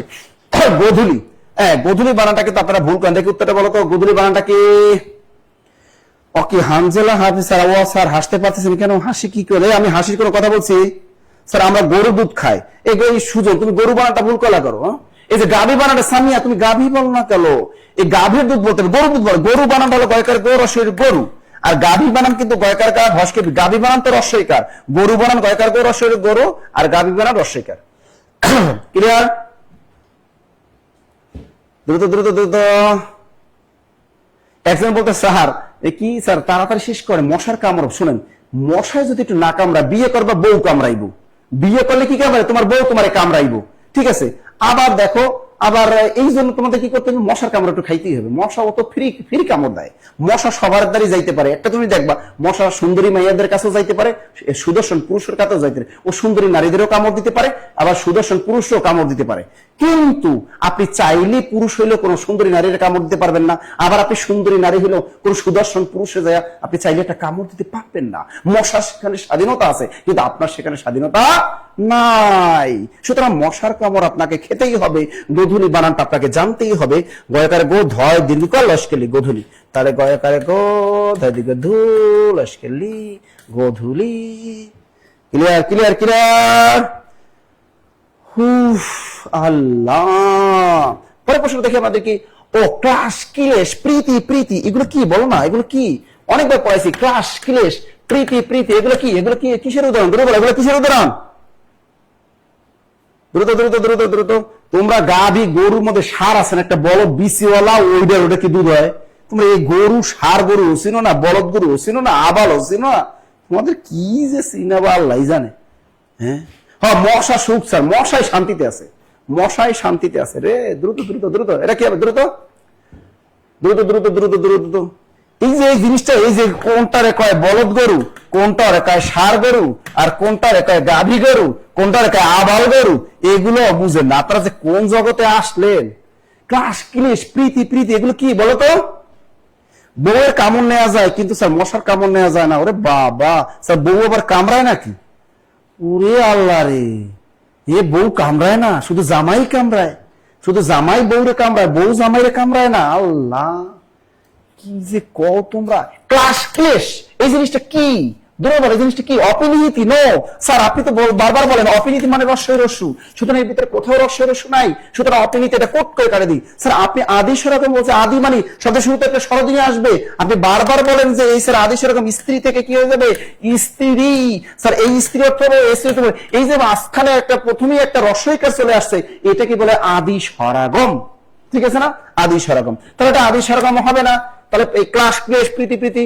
এবারে মধ্য সরাগম, মধ্য সরাগম বিপ্রকর্ষ বা স্বরভক্তি।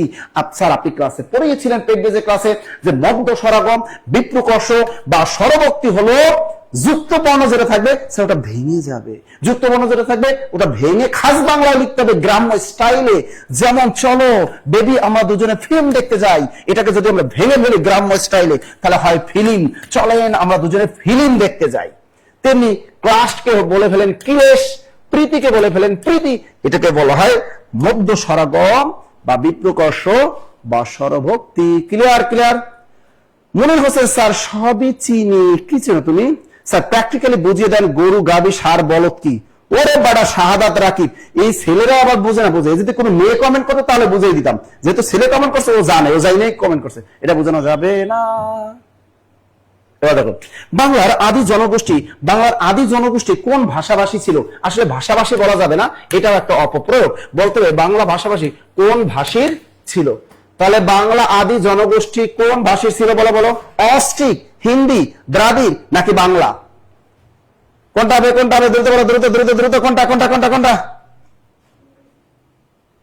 স্যার প্লিজ আজকে ছেড়ে দেন, একজনে বলছে প্লিজ, আমি কি তোমাকে ধরে রেখেছি?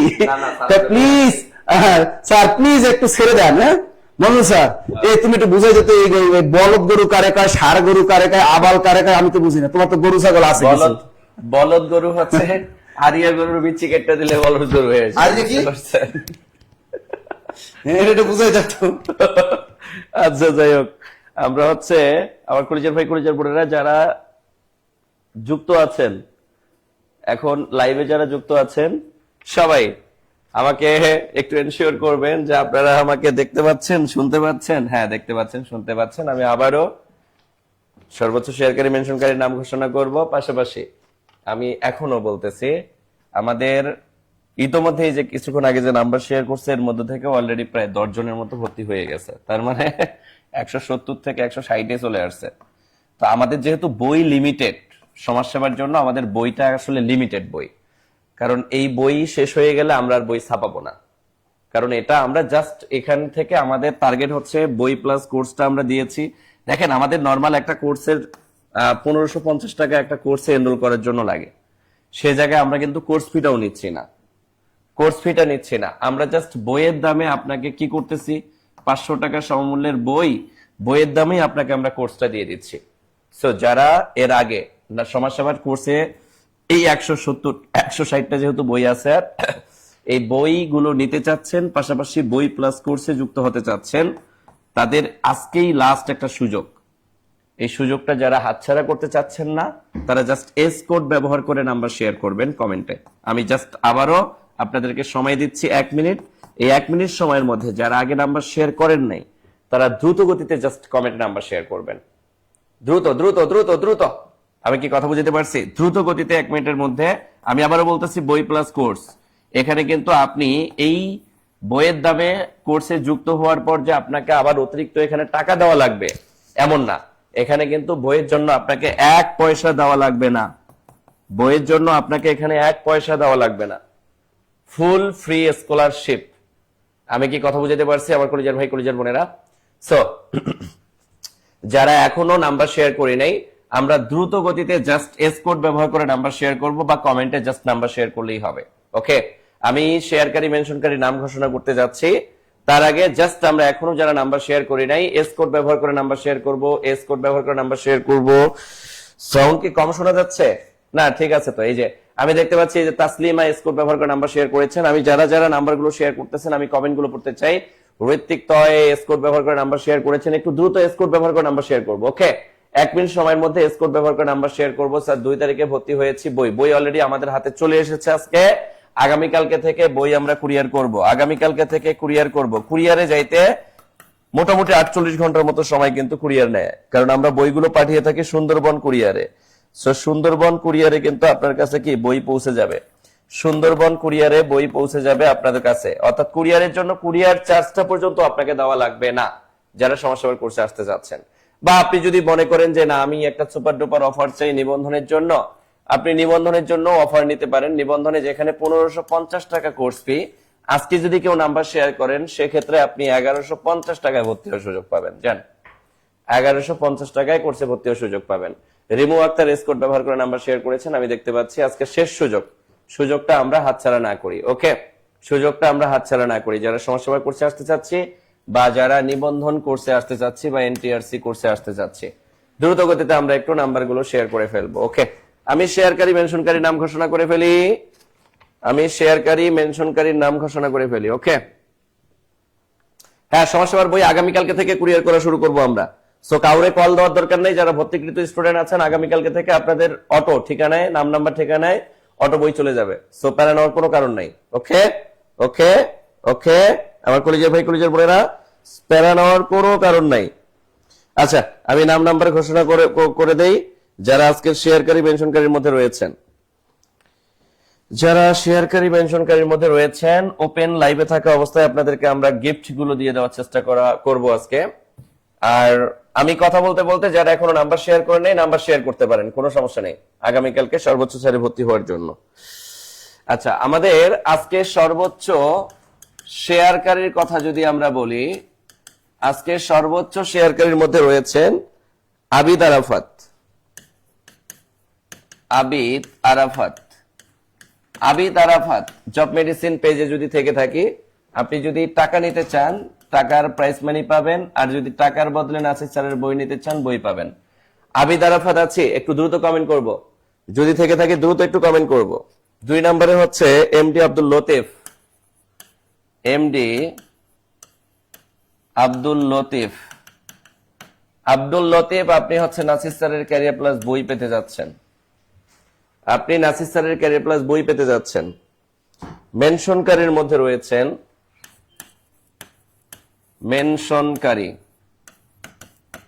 মেনশনকারীর মধ্যে রয়েছে নুসরাত জাহান ইতি। এই নুসরাত জাহান ইতিকে মামিনুল স্যার পেজ থেকে নেওয়া হয়েছে। নুসরাত জাহান ইতি, সে মামিনুল স্যার পেজে সর্বোচ্চ মেনশন করেছে। ইতি, যদি থেকে থাকো বোন, টাকা নিতে চাইলে জাস্ট মামিনুল স্যার পেজে বিকাশ নাম্বার শেয়ার করলে আমরা সাথে সাথে টাকা পাঠিয়ে দিব। আর যদি মনে হয় যে না, এই যে আব্দুল লতিফ আছে, মাশাআল্লাহ, আব্দুল লতিফ, আব্দুল লতিফের কমেন্টটা পিন করে দাও দেখি। আব্দুল লতিফ ভাই, আপনি হচ্ছে আমাদের সর্বোচ্চ শেয়ারকারীর মধ্যে 2য় পজিশনে আছেন। আপনি নাসির স্যারের ক্যারিয়ার প্লাস বইটা পেতে যাচ্ছেন। আর ইয়া আছে, আবিদ আরাফাত ভাই আছে। আর আবিদ আরাফাত ভাই, আপনি যদি বই নিতে চান দ্রুত শেয়ার করতে হবে। সুখী আক্তার জব মেডিসিন থেকে মেনশনকারীর মধ্যে রয়েছেন। সুখী আক্তার, সুখী আক্তার, সুখী আক্তার। এই সুখী আক্তার আপনি বই পাচ্ছেন জব মেডিসিনে। সুখী আক্তার আছে, সুখী আক্তার, সুখী আক্তার যদি থেকে থাকে দ্রুত দ্রুত দ্রুত দ্রুত রেসপন্স করতে হবে। আর নুসরাত জাহান ইতি, আমি একটু আমার পেজে যাই। নুসরাত জাহান ইতি, এটা জব মেডিসিন পেজ থেকে নেওয়া হয়নি। নুসরাত জাহান ইতি আজকে আমার মামিনুল স্যার পেজে সর্বোচ্চ মেনশন করেছে, যার কারণে আজকে আমার পেজ থেকে মাত্র একজনকে নেওয়া হয়েছে, ইতিকে। আর বাকি 3 জন এরা জব মেডিসিন থেকে পুরস্কার পাচ্ছে। আমরা কি সুখী আক্তার আছি? হায় আল্লাহ, এত মেনশন করলাম তাও কাজ হলো না। মেসির পেনাল্টি মিসের মতো আমার মেনশন হয়ে যাচ্ছে। এই যে সুখী আক্তার আছে, সুখী আক্তার বই পাচ্ছি। সুখী আক্তারকে আমি দেখতে পাচ্ছি লাইভে। সুখী আক্তার কিন্তু কমেন্ট করেছেন যে আছি, তার কমেন্টটা পিন করে দিলাম। সুখী আক্তার আজকে সর্বোচ্চ মেনশনকারীর মধ্যে 2য় পজিশনে আছেন। আর নুসরাত জাহান মামিনুল স্যার পেজে সর্বোচ্চ মেনশন করার কারণে তাকে দেওয়া হয়েছে। আচ্ছা, আর এই যে আমরা ইয়া আছি, আব্দুল আরাফাত আছি, আব্দুল আরাফাত, আবিদ আরাফাত, সরি আবিদ আরাফাত, নুসরাত জাহান ইতি। আচ্ছা, নুসরাত জাহান ইতি বোন, বই নিতে চাই না টাকা নিতে চাই? টাকা নিতে চাইলে বিকাশ নাম্বার শেয়ার করতে হবে। আর বই নিতে চাইলে জাস্ট কমেন্টে কমেন্ট করতে হবে যে স্যার আমি বই পেয়ে গেছি, স্যার আমি বই মানে বই নিতে চাই, এতটুকু কমেন্ট করলে হবে। যে কোনো একটা কমেন্ট করতে হবে। আচ্ছা জুবাইর ভাই, নুসরাত জাহান ইতির টাকাটা পাঠিয়ে দেন। আমি পিন করে দিয়েছি, দেখেন নগদ নাম্বার দিয়েছে, নগদে টাকাটা পাঠিয়ে দেন। নুসরাত জাহান ইতি। আবিদ আরাফাত আছে, আবিদ আরাফাত, আবিদ আরাফাত। জোয়ার ভাই টাকাটা পাঠানো হলে আমাকে বললেন। আবিদ আরাফাত, আচ্ছা নুসরাত জাহান ইতি, আপনাকে টাকা পাঠানো হচ্ছে। টাকাটা পেয়ে যাওয়ার সাথে সাথে কমেন্ট করবেন যে ইয়েস আমি পেয়ে গেছি, সাথে সাথে কমেন্ট করবেন যে আমি পেয়ে গেছি। দেখেন এখানে শেয়ার মেনশনে আসলে আমাদের কোনো হাত নাই। আপনারা যারা শেয়ার মেনশন করেন, জেনুইনলি শেয়ার মেনশনে, এখানে আমরা জাস্ট যারা শেয়ার মেনশন করে থাকে তাদেরকে আমরা টাকাগুলো পাঠিয়ে দেওয়ার চেষ্টা করি। ওকে, আচ্ছা নুসরাত জাহান ইতিকে টাকা পাঠানো হয়েছে? নুসরাত জাহান ইতি, স্যার বই কিভাবে নিব? আচ্ছা বই নেওয়া, যারা বই পাচ্ছেন তারা 0190151950 এই নাম্বারে নাম নাম্বার ঠিকানা দিলেই হয়ে যাবে। আপনি এই নাম্বারে নাম নাম্বার ঠিকানা দিলেই হয়ে যাবে। আচ্ছা নুসরাত জাহান ইতির কাছে অলরেডি টাকা চলে গেছে। নুসরাত জাহান ইতি একটু আমাকে এনশিওর করতে হবে যে বোন টাকা পেয়েছি কিনা, ইয়েস অর নো। দ্রুত কমেন্ট করতে হবে, দ্রুত কমেন্ট করতে হবে, কারণ আপনার টাকা অলরেডি চলে গেছে। আপনার টাকা অলরেডি আমরা পাঠিয়ে দিয়েছি, একটু কমেন্ট করতে হবে। ইতি আপু টাকাটা পেয়েছেন কিনা একটু কমেন্ট করতে হবে দ্রুত। আর যারা বই পাচ্ছে তারা এই নাম্বারে নাম নাম্বার ঠিকানা পাঠিয়ে দিব। আর এই লাইভটা যদি আমরা পরবর্তীতে কেউ দেখে থাকি তাদের জন্য জাস্ট আমি বলবো আমাদের 019015195010 0203040506 এগুলো আমাদের হটলাইন নাম্বার। এই নাম্বারগুলোতে আমরা নাম নাম্বার ঠিকানা পাঠিয়ে দিয়ে এই নাম্বারগুলোতে আমরা সরাসরি কল করে কি করব, ভর্তি নিশ্চিত করতে পারবো। এবং আগামীকালকে আমাদের কিন্তু এখনো 160 পিস বই কিন্তু এখনো বাকি আছে সমাজসেবার জন্য। এই বইটা শেষ হয়ে গেলে আর আমরা ভর্তি হওয়ার কিন্তু আর সুযোগ পাচ্ছি না। সো এই ভর্তি যারা এখনো আমরা হচ্ছি না সমাজসেবায়, আগামীকালকে যদি কেউ ভর্তি হইতে চায় আমরা সরাসরি নাম্বারগুলোতে কল করে কিন্তু ভর্তি হতে পারবো। ওকে, আচ্ছা এই ইতি কমেন্ট করতেছে না কেন? টাকা পাওয়ার পর উদা হয়ে গেল নাকি? এটা তো কুলক্ষণ। আচ্ছা স্ক্রিনশটটা আছে? ইতি বোন টাকা পাওয়ার পর অন্তত কমেন্টে কি করা উচিত? এই যে অলরেডি টাকা পাঠিয়ে দেওয়া হয়েছে তাকে। অথচ তাকে বললাম যে একটা কমেন্ট করে জানান যে আপনি টাকাটা পেয়েছেন কিনা। আচ্ছা, ওই কমেন্ট করছে টাকা পেয়েছে। আচ্ছা ঠিক আছে, ওকে ওকে ডান। একটু কমেন্ট করতে হবে সাথে সাথে। আমি তো বারবার বললাম যে টাকাটা পাওয়ার সাথে সাথে একটু কমেন্ট করলে যেটা হয়, স্টুডেন্ট যারা বাকিরা রয়েছে তারা বুঝতে পারে যে না আমরা টাকাটা পাঠিয়েছি। ওকে, ধন্যবাদ। ঠিক আছে। আর আবিদ ভাই মনে হয় আমাদের এখানে লাইভে আমি দেখতে পাচ্ছি না। যদি পরবর্তীতে কখনো আপনি যুক্ত হয়ে থাকেন তাহলে আমাদের সাথে যোগাযোগ করবেন। ওকে, ঠিক আছে। সবাই ভালো থাকবো, সুস্থ থাকবো। সবার সুস্থতা কামনা করে আজকে সেশন এখানেই শেষ করতেছি।